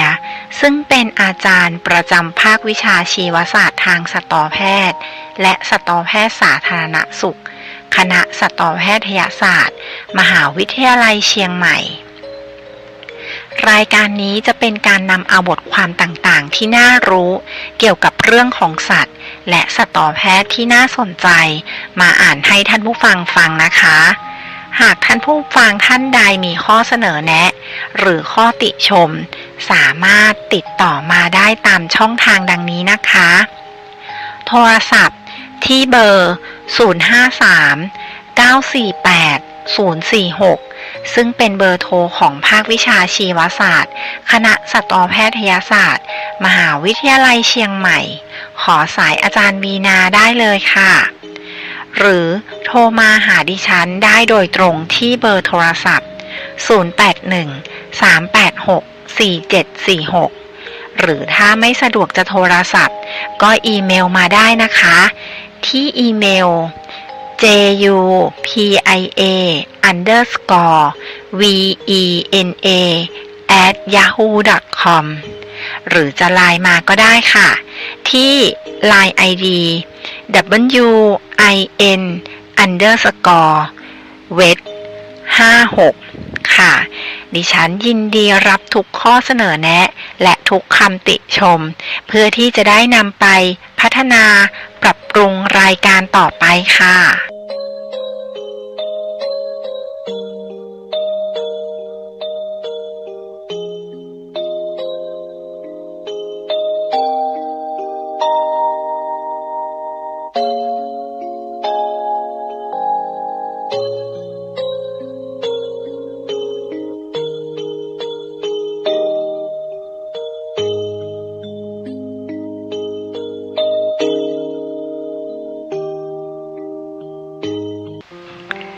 กราบสวัสดีท่านผู้ฟังทุกท่านอีกครั้งนะคะสำหรับในวันพฤหัสบดีนี้เราก็กลับมาเจอกันอีกแล้วนะคะท่านผู้ฟังสำหรับบทความที่ดิฉันเลือกอ่านให้ท่านผู้ฟังฟังในวันนี้นะคะจะเป็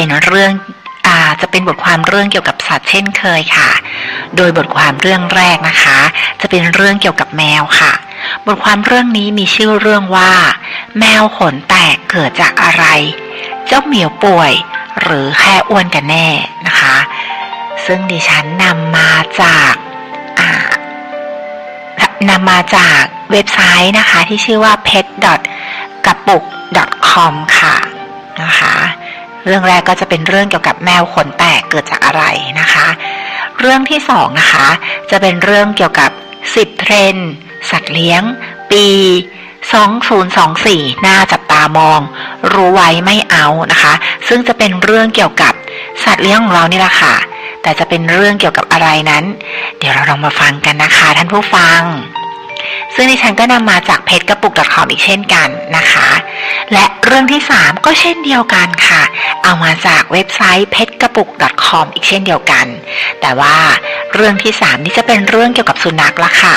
9สายพันธุ์ม้าสีขาวและวิธีดูแลขนให้สะอาดนุ่มฟูน่าเกาะนะคะ9,000ของสุนัขที่มีสีขาวแล้วก็วิธีดูแลขนของมันจะเป็นยังไงนั้นถ้าท่านผู้ฟังสนใจลองติดตามรับฟังดิฉันอ่านบทความเรื่องนี้ให้ฟังนะคะและบทความทั้ง3เรื่องนะคะดิฉันนำมาจากเว็บไซต์ pet.kapuk.com ค่ะสำหรับวันนี้นะคะ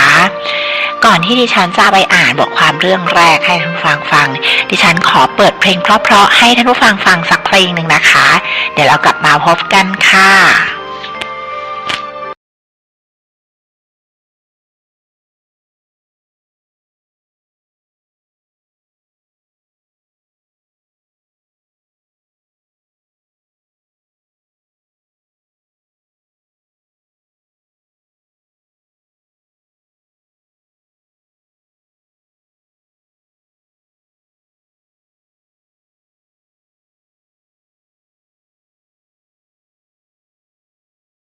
มันออกมาในระดับที่เหมาะสมแต่ถ้าหักมากเกินไปก็จะทำให้ขนจับตัวเป็นก้อนได้ค่ะการติดเชื้อที่ผิวหนังอาจจะทำให้ขนหลุดหรือขนร่วงมากขึ้นและส่งผลให้ขนแตกหากไม่ได้รับการรักษาที่ถูกต้องค่ะเชื้อปรสิตเช่นเห็บหมัดรวมไปถึงพยาธิต่างๆที่จะทำให้เกิดโรคผิวหนังขนร่วงรวมถึงขนแตกตามมาค่ะโรคอื่นๆได้แก่โรคมะเร็งโรคกระเพาะอาหารและลำไส้ท้องเสียและขาดน้ำก็อาจส่งผลให้ขนแตกได้ด้วยเช่นกันนะคะวิธีดูแลขนแมวให้นุ่มสวย 1. แปรงขนการแปรงขนถือเป็นพื้นฐานสำคัญของการดูแลขนแมวที่ช่วยให้แมวเนี่ยมีขนที่สวยงามไม่พันกันไม่จับกันเป็นก้อนอีกทั้งยังช่วยผลัดขนที่ตายแล้วให้หลุดร่วงออกไปในขณะเดียวกันยังเป็นการกระตุ้นการไหลเวียนของเลือดที่ช่วยให้ผิวหนังและขนมีสุขภาพดีได้อีกด้วยนะคะ 2. การอาบน้ำการอาบน้ำแมวเป็นระยะด้วยแชมพูสูตรอ่อนโยนสำหรับแมวโดยเฉพาะจะสามารถช่วยรักษาขนให้นุ่มขึ้นได้เป็นอย่างดีโดยอาบด้วยน้ำอุ่นและล้างแชมพูให้สะอาดจนหมดเพื่อหลีกเลี่ยงการสะสมของสารตกค้างบนขนและผิวหนังนะคะ 3. ตัดเล็บการตัดเล็บแมวจะช่วยป้องกันการสร้างความเสียหายให้กับขนที่อาจเกิดขึ้นได้ในระหว่างที่น้องกำลังดูแลขนหรือใช้ชีวิตประจำวันค่ะ 4. อาหารนับเป็นอีกหนึ่งสิ่งสำคัญที่ส่งผลต่อสุขภาพโดยรวมของขนของน้องแมวจึงควรให้น้องได้กินอาหารที่เพียงพอและได้รับสารอาหารที่เหมาะสมได้แก่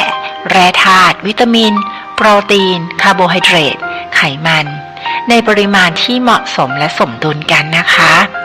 รู้อย่างนี้แล้วใครเลี้ยงแมวขนยาวๆกันไว้ที่บ้านก็อย่าลืมหมั่นดูแลสุขภาพขนของเจ้าเหมียวกันให้ดีๆด้วยนะคะและถ้าหากพบว่าน้องเหมียวมีอาการขนแตกเมื่อไหร่ก็อย่าลืมสังเกตด้วยว่าน้องป่วยเป็นโรคอะไรหรือไม่แต่ถ้าไม่แน่ใจก็พาไปพบสัตวแพทย์ใกล้บ้านหรือสัตวแพทย์ที่เราไปรักษาเป็นประจำนะคะ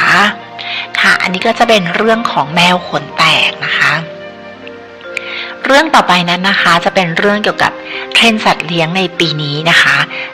ที่น่าจับตามองจะเป็นเรื่องเกี่ยวกับอะไรนั้นเดี๋ยวดิฉันจะกลับมาอ่านให้ท่านผู้ฟังฟังนะคะแต่ตอนนี้ดิฉันขอพักเบรกเปิดเพลงเพราะๆให้ท่านผู้ฟังฟังสักเพลงหนึ่งนะคะเดี๋ยวเรากลับมาพบกันค่ะ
ค่ะสำหรับบทความเรื่องที่2นะคะอย่างที่บอกไปแล้วนะคะ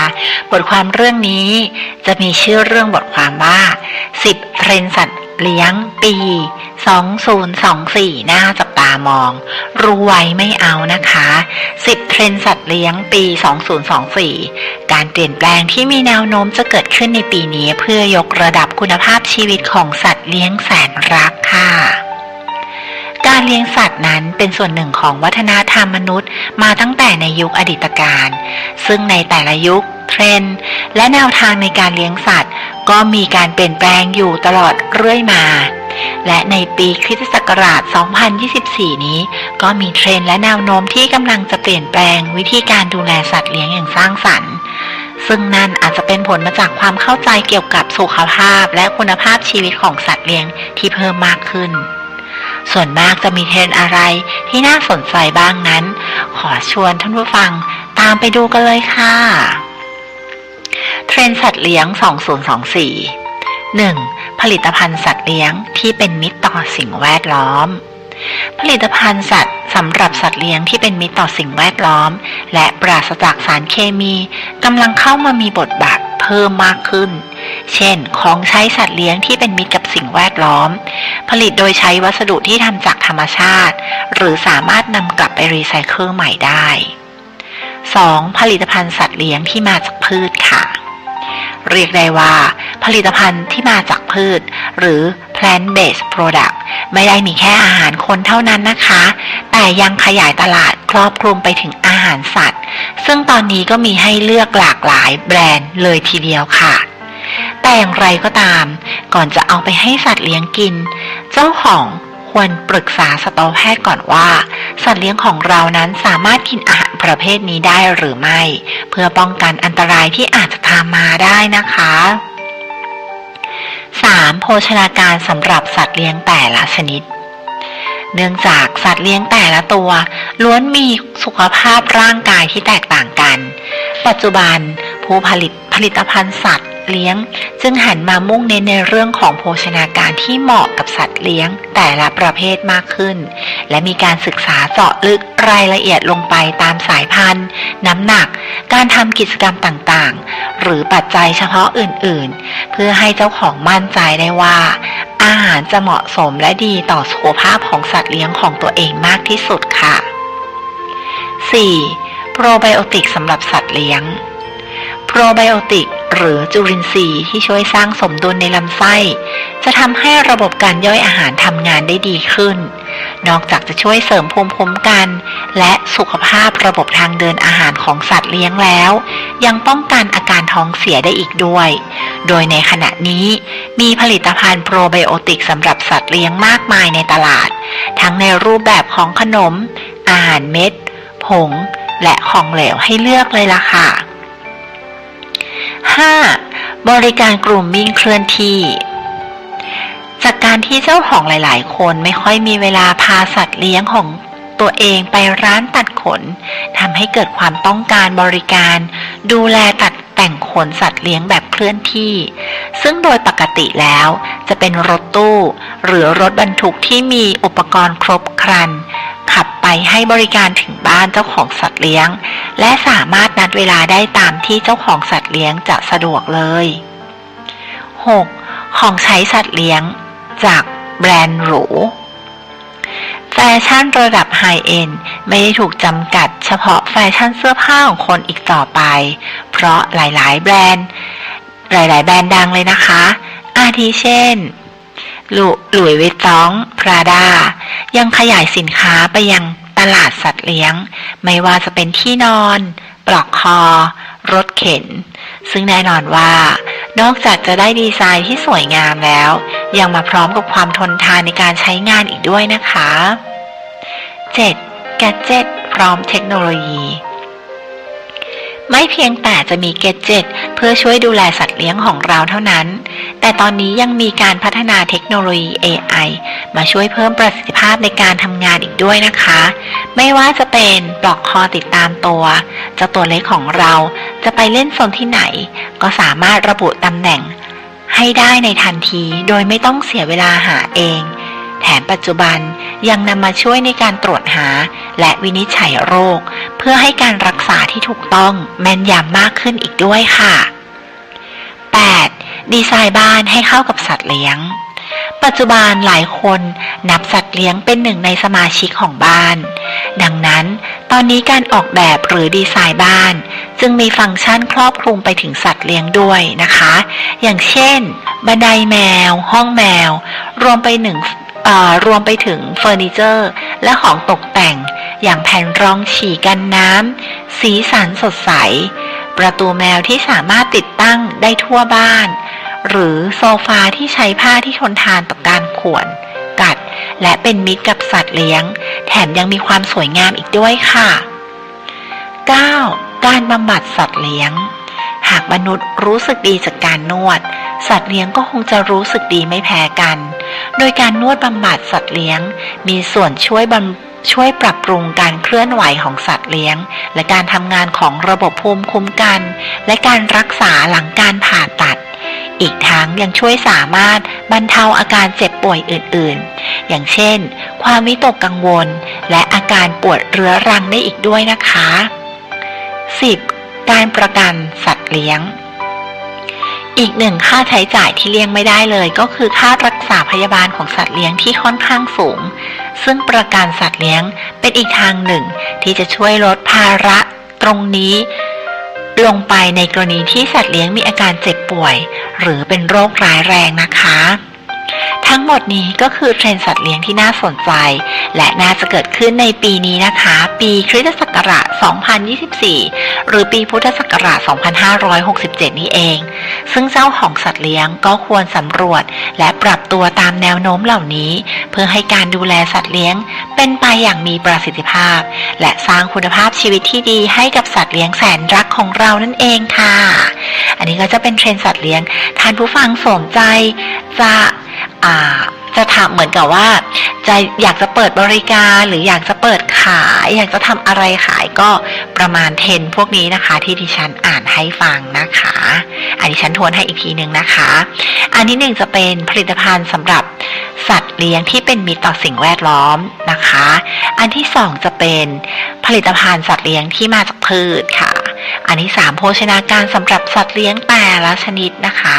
4โปรไบโอติกสำหรับสัตว์เลี้ยง5บริการกรูมมิ่งเคลื่อนที่ใครสนใจจะทำบริการกรูมมิ่งเคลื่อนที่สามารถที่จะทำได้อันนี้ก็น่าสนใจนะคะท่านผู้ฟังอันที่6คือของใช้ของสัตว์เลี้ยงจากแบรนด์หรูนะคะอันที่7จะเป็นแกดเจ็ตพร้อมเทคโนโลยีอันที่8จะเป็นดีไซน์บ้านให้เข้ากับสัตว์เลี้ยง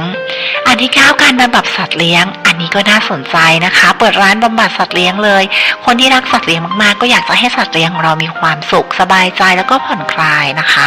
ก็สามารถที่จะทำบำบัดสัตว์เลี้ยงได้นะคะเปิดร้านบำบัดสัตว์เลี้ยงอาจจะเป็นเคลื่อนที่ก็ได้นะคะท่านผู้ฟัง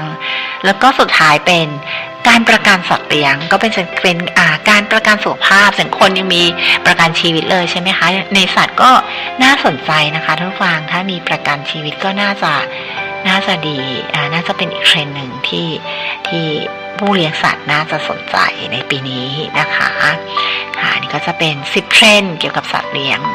ที่น่าจับตามองค่ะสำหรับบทความเรื่องสุดท้ายนะคะจะเป็นเรื่องหมาสีขาวนะคะ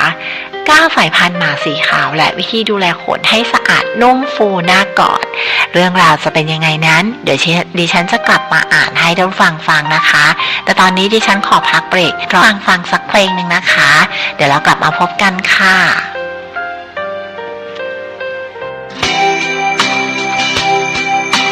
ครีมหรือสีขาวอมเทามีนิสัยเป็นมิตรฉลาดและรักอิสระ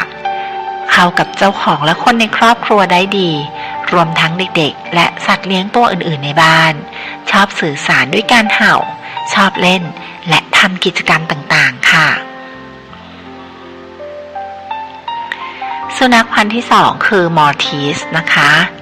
มอร์ทีสเป็นสุนัขพันธุ์เล็กมีความสูงไม่เกิน10นิ้วเป็นสัตว์ที่มีนิสัยรักสงบไม่มีปัญหาในเรื่องเสียงเห่ารบกวนขี้เล่นและขี้อ้อนชอบนอนบนตักเจ้าของ อีกทั้งยังเป็นสุนัขที่ซื่อสัตย์และสุภาพอ่อนโยนมากในหมู่สุนัขพันธุ์เล็กด้วยกันนะคะ แถมยังกระตือรือร้นร่าเริงกระสับกระเสงและชอบอยู่ในบ้านมากกว่าออกไปเล่นข้างนอกออกกำลังกายด้วยการเดินเล่นฝึกง่ายเลี้ยงง่ายด้วยลำตัวที่มีขนาดไม่ใหญ่มากนักเจ้าของสามารถอุ้มใส่กระเป๋าพาไปไหนต่อไหนได้การดูแลไม่ต้องมากมายแค่หมั่นแปรงและตัดแต่งขนให้เจ้ามอร์ทิสเป็นประจำก็พอแล้วค่ะอันนี้ก็จะเป็นพันธุ์มอร์ทิสนะคะส่วนต่อไปนะคะพันธุ์ต่อไปนะคะเป็นบิชองฟริเซ่นะคะสุนัขพันธุ์บิชองฟริเซ่สายพันธุ์สุนัขที่มีต้นกำเนิดจากประเทศอะไรท่านผู้ฟังน่าจะพอเดาออกนะคะประเทศฝรั่งเศสนั่นเองค่ะเชื่อว่าเป็นลูกผสมระหว่างสายพันธุ์พุดเดิ้ลและอเมริกันวอเตอร์สเปเนียลเป็นสุนัขขนฟูที่มีนิสัยร่าเริงน่ารักจึงเป็นสายพันธุ์ที่เหมาะจะเลี้ยงไว้เป็นเพื่อนยามเหงาซึ่งด้วยน้ำหนักตัวเฉลี่ยประมาณ 3-6 กิโลกรัมจึงทำให้เจ้าของสามารถที่จะอุ้มง่ายฝึกฝนได้ง่ายและดูแลได้ไม่ยากเพียงแค่เจ้าของพาไปตัดแต่งขนเป็นประจำทุกเดือนหรือ2 เดือนพร้อมพาออกกำลังกายอย่างเหมาะสมเท่านี้ก็เพียงพอที่จะทำให้น้องหมาพันธุ์นี้มีสุขภาพดีงามและมีความสุขตลอดเวลาที่อยู่กับเราแล้วล่ะค่ะพันธุ์ที่4นะคะพันธุ์โบโลเนสตั้งชื่อตามเมืองโบโลญญาซึ่งเป็นเมืองทางเหนือของประเทศอิตาลีซึ่งเป็นที่สุนัขพันธุ์นี้เริ่มได้รับความนิยมเป็นครั้งแรกมีลักษณะโดดเด่นด้วยขนที่ฟูฟ่องขนาดลำตัวค่อนข้างเล็กมีนิสัยรักสงบและค่อนข้างขี้อายหากเจอกับคนแปลกหน้าอาจจะต้องใช้เวลาทำความคุ้นเคยกันสักหน่อยใครเลี้ยงน้องหมาพันธุ์นี้แนะนำให้แปรงขนให้บ่อยๆเพื่อป้องกันขนไม่ให้พันกันค่ะสุนัขพันธุ์ที่5นะคะนั่นก็คือโคตอนเดทิเลียนะคะเป็นอีกหนึ่งสุนัขสายพันธุ์สุนัขของตระกูลบิชองเป็นสุนัขสายพันธุ์เล็กที่รู้จักกันในนามว่าสุนัขหลวงแห่งมาดากัสการ์ซึ่งถูกค้นพบบนเกาะทูลามันนานหลายศตวรรษแล้วล่ะค่ะโดยคำว่าโคตอนเนี่ยนะคะมาจากขนสีขาวที่เป็นจุดเด่นของสายพันธุ์นี้แต่บางตัวก็อาจจะมีสีเทาอ่อนหรือสีน้ำตาลแกมเหลืองเล็กน้อยบนใบหูมีนิสัยร่าเริงมีชีวิตชีวาและมีความจงรักภักดีต่อเจ้าของควรเอาใจใส่ดูแลขนให้ทุกวันด้วยนะคะพันธุ์นี้นะคะเพราะมันจะขนยาวเนาะสุนัขพันธุ์ที่6นะคะก็คือ Japanese Spitz นะคะ Japanese Spitz นะคะเป็นสายพันธุ์สุนัขสีขาวหายากเป็นสุนัขขนาดเล็กนะคะขนาดเล็กถึงขนาดกลางที่มีลักษณะคล้ายกับพันธุ์ปอมเมเรเนียนนะคะมีหางโค้งงอขนหนาทึบมีความยาวปานกลางแม้จะมีขนปุกปุยสีขาวแต่ก็สามารถดูแลได้ง่ายเพียงแปรงขนเป็นประจำและอาบน้ำให้เป็นครั้งคราวโดยทั่วไปแล้วน้องหมาพันธุ์นี้เริ่มจะมีนิสัยน่ารักและขี้เล่นค่อนข้างเงียบไม่ค่อยเห่าสามารถเข้ากับเด็กๆและคนในครอบครัวได้เป็นอย่างดีค่ะสุนัขสายพันธุ์ที่7ก็คือมาเรม่าชีปด็อกนะคะตัวนี้จะตัวโตหน่อยมาเรม่าชีปด็อกเป็นสุนัขเลี้ยงแกะสีขาวขนาดใหญ่ที่มีความสง่างามมีขนชั้นในที่หนาแน่นทำให้อยู่ในสภาพอากาศหนาวเย็นได้สบายๆโดยเฉพาะอย่างยิ่งในฤดูหนาวเป็นสุนัขที่กล้าหาญแต่ไม่ก้าวร้าวรวมทั้งมีชีวิตชีวาและฉลาดและเนื่องจากขนาดตัวที่ใหญ่ของน้องหมาพันธุ์นี้จึงเหมาะสำหรับเลี้ยงในบ้านขนาดใหญ่นะคะที่มีพื้นที่ให้วิ่งเล่นได้ด้วยค่ะนี่ก็จะเป็นสุนัขพันธุ์ใหญ่ที่ควรจะเลี้ยงในบ้านที่มีขนาดใหญ่แล้วก็มีที่วิ่งเล่นที่ให้มันวิ่งเล่นนะคะต่อไปพันธุ์ที่8ค่ะสุนัขพันธุ์ West Highland White Terrier นะคะ West Highland White Terrier หรือ Westie นะคะถือเป็นเพื่อนซีสีขาที่ยอดเยี่ยมเพราะถึงแม้ตัวเล็กตัวน้อยนะคะจะมีน้ำหนักประมาณ 5-9 กิโลกรัมแต่ แต่ก็ไม่ได้อ่อนแอหรือบอบบางเพราะเดิมเป็นสายพันธุ์ที่เลี้ยงเอาไว้ล่าสัตว์อีกทั้งยังอุ้มได้สบายๆส่วนการดูแลควรแปรงขนอย่างน้อยสัปดาห์ละครั้งและพาไปกรูมมิ่งทุกๆ 4-6 สัปดาห์ต่อครั้งค่ะ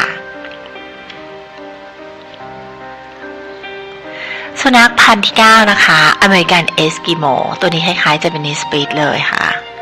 อเมริกันเอสกิโมเป็นสุนัขขนสีขาวมีตาและจมูกสีดำเหมือนตุ๊กตาหิมะอีกทั้งเป็นสุนัขที่มีขนาดกลางนะคะที่มีลักษณะเป็นสุนัขขนาดกลางแล้วก็ขนาดเล็กก็มีค่ะแต่จะมีขนาดตัวเท่าใดก็จะมีนิสัยเหมือนกันก็คือค่อนข้างฉลาดและมีความตื่นตัวนะคะสายพันธุ์นี้ขึ้นชื่อว่ามีความฉลาดสูงโดยสุนัขสายพันธุ์นี้เคยมีชื่อเสียงจากการแสดงเป็นสุนัขละครสัตว์ในช่วงต้นทศวรรษที่ 1,900 ด้วยค่ะอย่างไรก็ตามเนื่องจากสุนัขสีขาวบางสายพันธุ์นะคะอาจจะมีปัญหาเรื่องขนร่วงอีกทั้งการที่ขนมีสีขาวจึงมักจะมองไปเห็นความสกปรกได้ง่ายเจ้าของจึงควรดูแลขนเป็นพิเศษนอกจากนี้ก็อย่าลืมดูแลสุขภาพทั่วไปเช่นเดียวกับสุนัขสายพันธุ์อื่นๆเช่นการให้อาหารที่มีคุณค่าทางโภชนาการการออกกำลังกายอย่างเพียงพอและการพาไปพบสัตวแพทย์เพื่อตรวจสุขภาพเป็นประจำด้วยนะคะอันนี้ก็จะเป็นเรื่องเกี่ยวกับสุนัขพันธุ์สีขาวดิฉันก็ได้สรุปแล้วว่าให้เราว่ามันมีพันธุ์อะไรบ้างนะคะซึ่งข้อมูลเหล่านี้นะคะเป็นข้อมูลจากดิฉันเอามาจากเว็บไซต์ pet.gapuk.com นะคะแล้วเขาก็เอาข้อมูลรวบรวมข้อมูลจากเว็บไซต์ countryliving.com และ The Spruce อ่านว่าอะไรอ่ะ The Spruce Pets นะคะ The Spruce Pets.com นะคะอันนี้ก็จะเป็นแหล่งที่มาของข้อมูลเหล่านี้ที่ฉันอ่านให้ผู้ฟังนะคะซึ่งสุนัขขนสีขาวดิฉันว่ามันน่ารักน่ากอดนะคะแต่ว่ายังไงก็ตามถ้าเกิดเราเลี้ยงเราก็ต้องดูแลมันให้ดีๆมันจะเป็นของที่ไม่ใช่จะเป็นสิ่งมีชีวิตที่เป็นสีขาวเพราะฉะนั้นมันก็จะเห็นความสกปรกได้ง่ายเพราะฉะนั้นถ้าถึงแม้มันจะเปื้อนแค่นิดเดียวเนี่ยเราก็เห็นว่ามันไม่สะอาดละนะคะเพราะฉะนั้นเราคนที่เลี้ยงสุนัขพันธุ์นี้ก็ต้องอดทนแล้วก็ทำความสะอาดขนสุนัขพันธุ์นี้ให้บ่อยๆนะคะอันนี้ก็จะเป็นสายพันธุ์สุนัขพันธุ์สีขาวนะคะก็จะมีทั้งหมด9สายพันธุ์ที่ดิฉันอ่านให้ทุกฟังไปสำหรับบทความในวันนี้นะคะดิฉันอ่านให้ทุกฟังไปครบหมดแล้วนะคะทั้ง3เรื่องบทความของสัปดาห์หน้าจะเป็นเรื่องอะไรโปรดติดตามกันนะคะท่านผู้ฟังแต่ท่านผู้ฟังถ้าท่านผู้ฟังสนใจที่อยากจะให้ดิฉันหาบทความเรื่องไหนเอามาอ่านให้ท่านผู้ฟังสามารถที่จะแนะนำได้เลยนะคะที่ไลน์ก็ได้ค่ะง่ายๆไลน์ ID ของดิฉันคือ win_vet แล้วก็56นะคะ win แล้วก็ _vet 56นั่นเองค่ะท่านฟังสามารถที่จะแอด ID ไลน์ของดิฉันได้เลยนะคะท่านฟังสามารถที่จะให้ข้อเสนอแนะผ่านทางไลน์ได้เลยค่ะดิฉันพร้อมยินดีที่จะรับฟังทุกข้อเสนอแนะทุกความคิดเห็นนะคะทุกคอมเมนต์นะคะแล้วก็นำไปปรับปรุงบทความการอ่านบทความหรือว่าปรับปรุงรายการให้ดียิ่งขึ้นเรื่อยๆค่ะ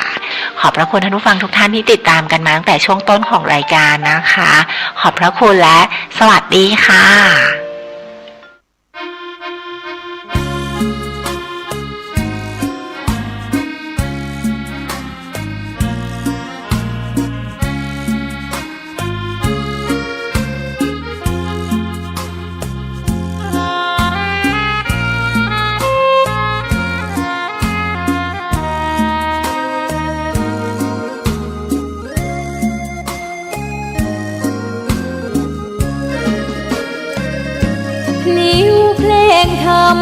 ถูกถ้อยคำเข้าถึงจิตใจฟังรายการวิทยุเสียงใสส่งถึงใจไปสู่ปลายนาสารธรรมน้อมนำมองพระศาสดาบอกผู้คนทั่วลา หันมาเข้าวัดฟังธรรมคลื่นเสียงนี้เป็นคลื่นธรรมะจากใจส่งถึงบ้านไกลบ้านไกลฟังได้สุขใจล้ำยามดึกดื่นค่ำคืนมีงานต้องทำเป็นคลื่นสารธรรมเน้นย้ำธรรมะเพื่อนใจเสียงคลื่นธรรมบอกหลักธรรมให้คลายความเหงาฟังเสียงธรรมะเบาเบาบอกเล่าถึงคนบ้านไกลสื่อธรรมะบอกลดละละวางด้วยใจสื่อไปถึงสวงในเข้าใจหลักธรรมหลักดีพลิ้วเพลงธรรมผูกสัมพันธ์จิตใจร่าเริงฟังสาระธรรมะบันเทิงรื่นเริงในชีวิตยามวันว่างเดินทางไปเยี่ยมสถานีนัดพบกันน้องพี่วันนี้วันดีวันเสาร์สวดมนต์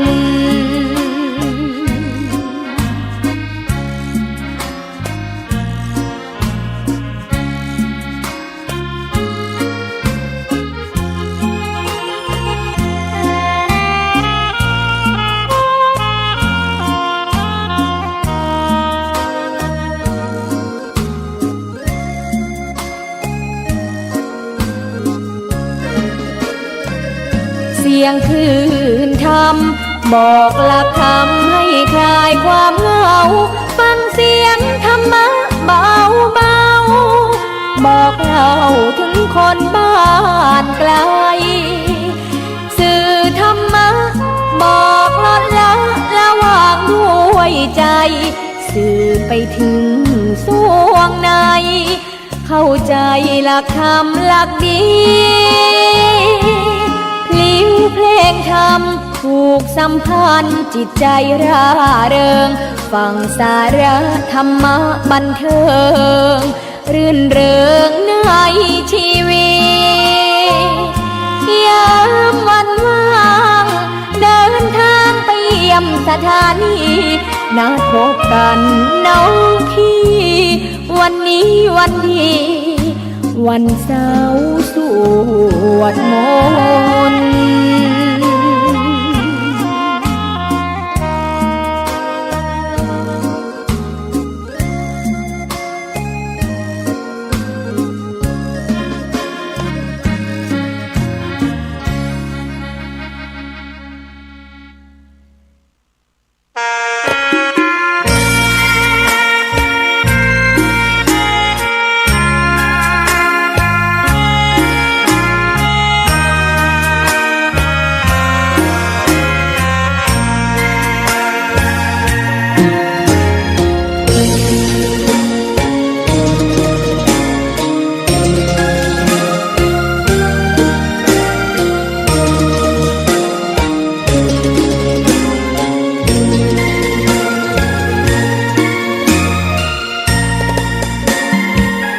ดอกบัวดอกหนึ่งพึงใจไว้เพื่อบูชาแด่องค์พระศาสดาสัมมาสัมพุทธเจ้ามีความงามเงียบไม่เปรียบเทียบเขาเทียบเราใครมองไม่งามช่างเขาแต่เจ้าก็คือดอกบัวด้วยความสัตย์ซื่อยึดถือความดีเป็นหลักใครรักไม่รักก็ไม่จมปลักมองมัวเมื่อโผล่พ้นน้ำก็เห็นความงามในตัวไม่ยึดติดในตมชั่วขอเป็นดอกบัวดอกดี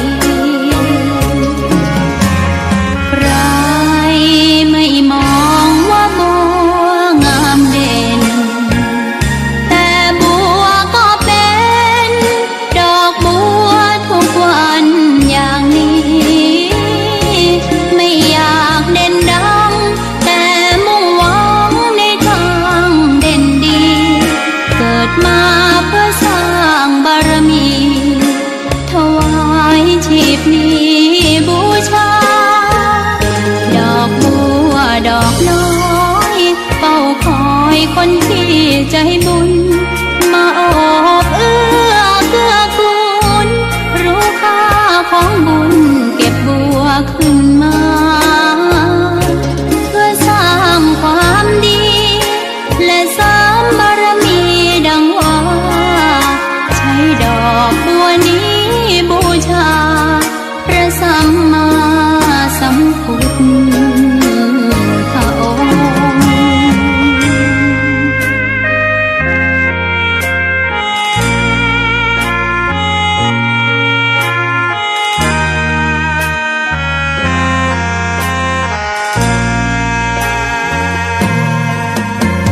ใครไม่มองว่าบัวงามเด่นแต่บัวก็เป็นดอกบัวทุกวันอย่างนี้ไม่อยากเด่นดังแต่มุ่งหวังในทางเด่นดีเกิดมาเพื่อสร้างบารมีถวายชีพนี้บูชาดอกบัวดอกน้อยเฝ้าคอยคนที่ใจบุญมาโอบเอื้อเกื้อกูลรู้ค่าของบุญเก็บบัวขึ้นมาเพื่อสร้างความดีและเสริมบารมีดังว่าใช้ดอกบัวนี้บูชาพระสัมมาสัมพุทธองค์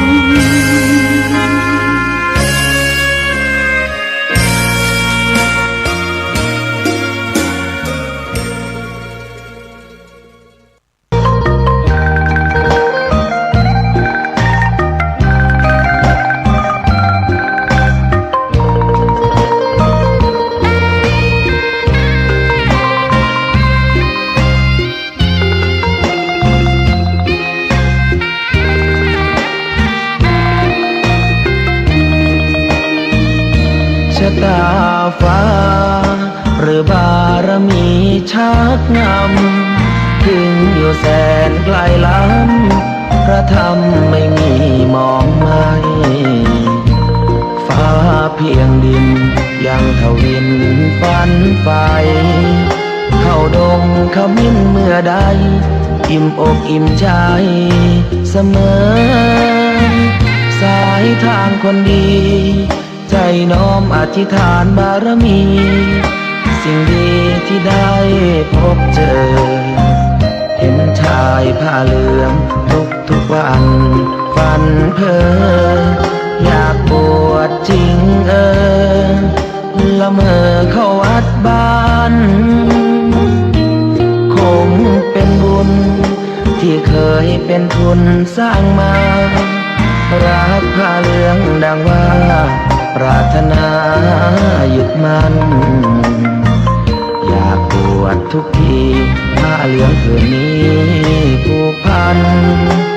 อยู่ในใจทุกวันใฝ่ฝันถึงผ้าเหลือง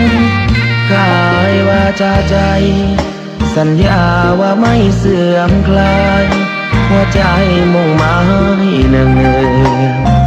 ไม่มีอะไรมากันให้คุณคืนศรัทธาผ้าเหลื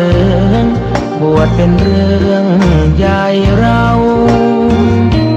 วันรอคอยเข้าโบสถ์ได้บวชเสียทีเป็นคนสุขเต็มที่ตามรอยความดีพระพุทธเจ้า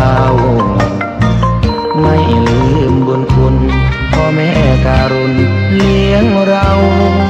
ผ้าเหลืองห่มกายคลายเศร้าพ่อเราแม่เราศรัทธา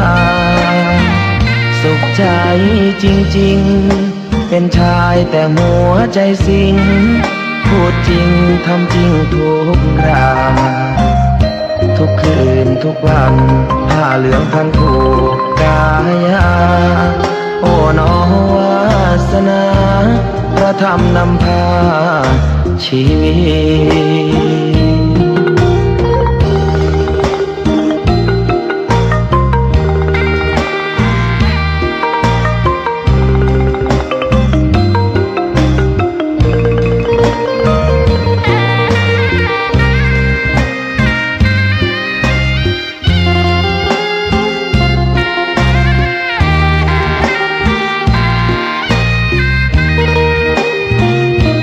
วัน วันรอคอย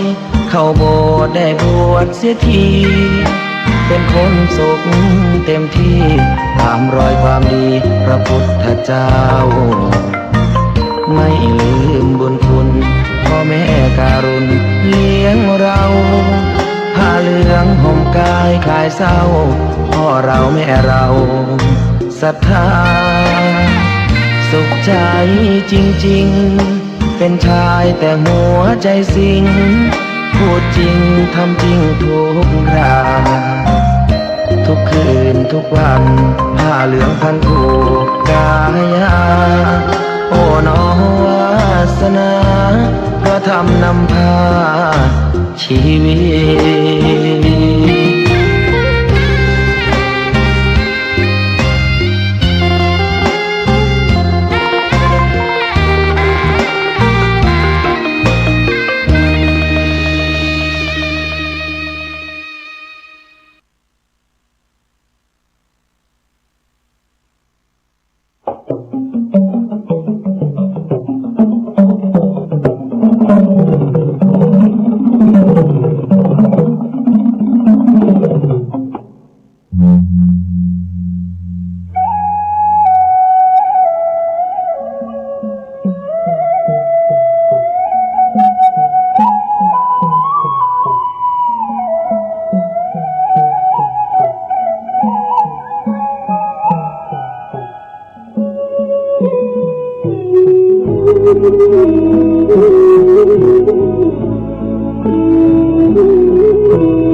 ในราตรีนี้ไม่นานผ่านเลยลาลั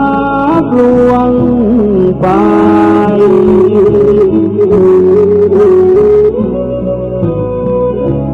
โอ้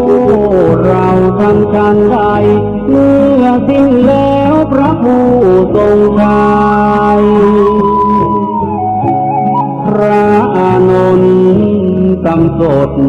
น้ำตานองหยดรินไหลด้วยสุดจะฝืนกระอื้นยืนรำไห้โศกาอาลัยน้ำตาหลั่งไหลนองน้ำ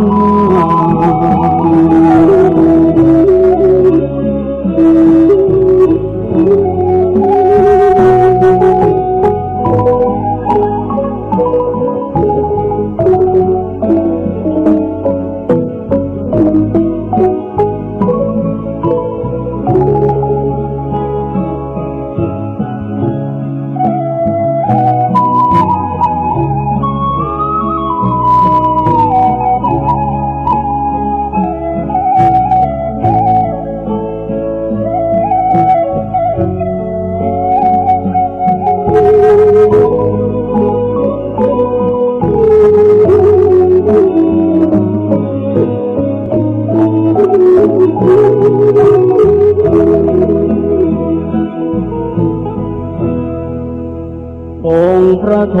ศพลไม่เห็นอานนท์อยู่ในนั้นจึงตรัสถามว่าอานนท์ไปไหนกันพระภิกษุผู้รู้เหตุการณ์กราบทูลถวายไปว่าท่านพระอานนท์ไปแอบยืนรำให้ปูปายน้ำตาเศร้าระทมมองไม่อกใจนั้นให้เววา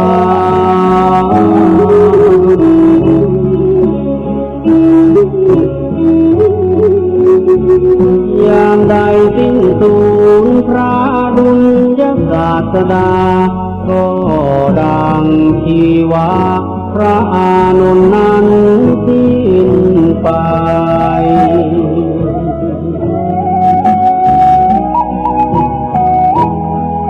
ทราบความดังนั้น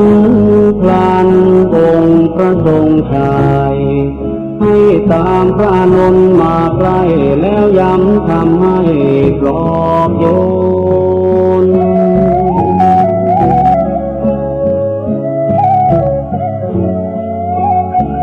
ลดความเศร้าหมอ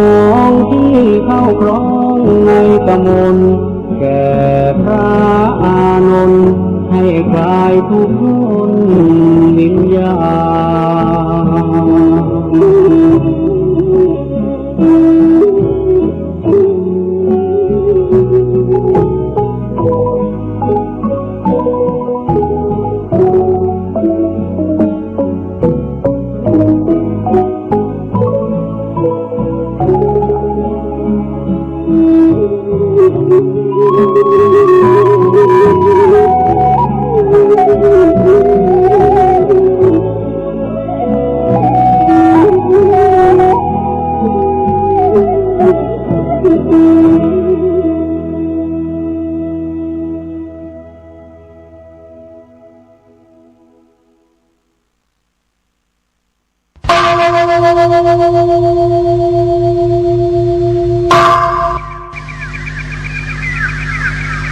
พรุ่งนี้เป็นวันพระ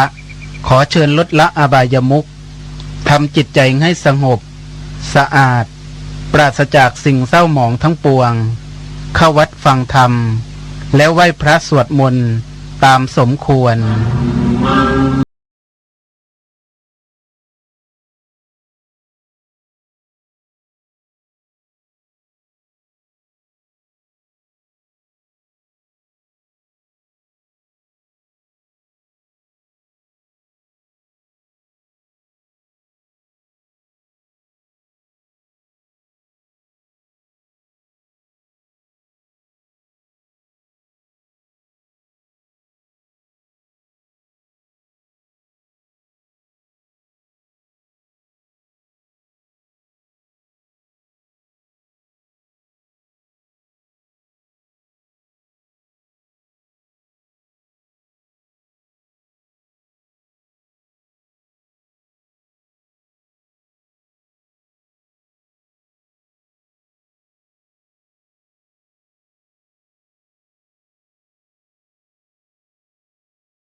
ฟังธรรมะสอนใจก็ได้ดวงตาเห็นธรรมพระพุทธองค์ทรงตรัสเป็นบัวพ้นน้ำร่ำสอนเพียงไม่กี่คำรสพระธรรมซาบซึ้งถึงใจ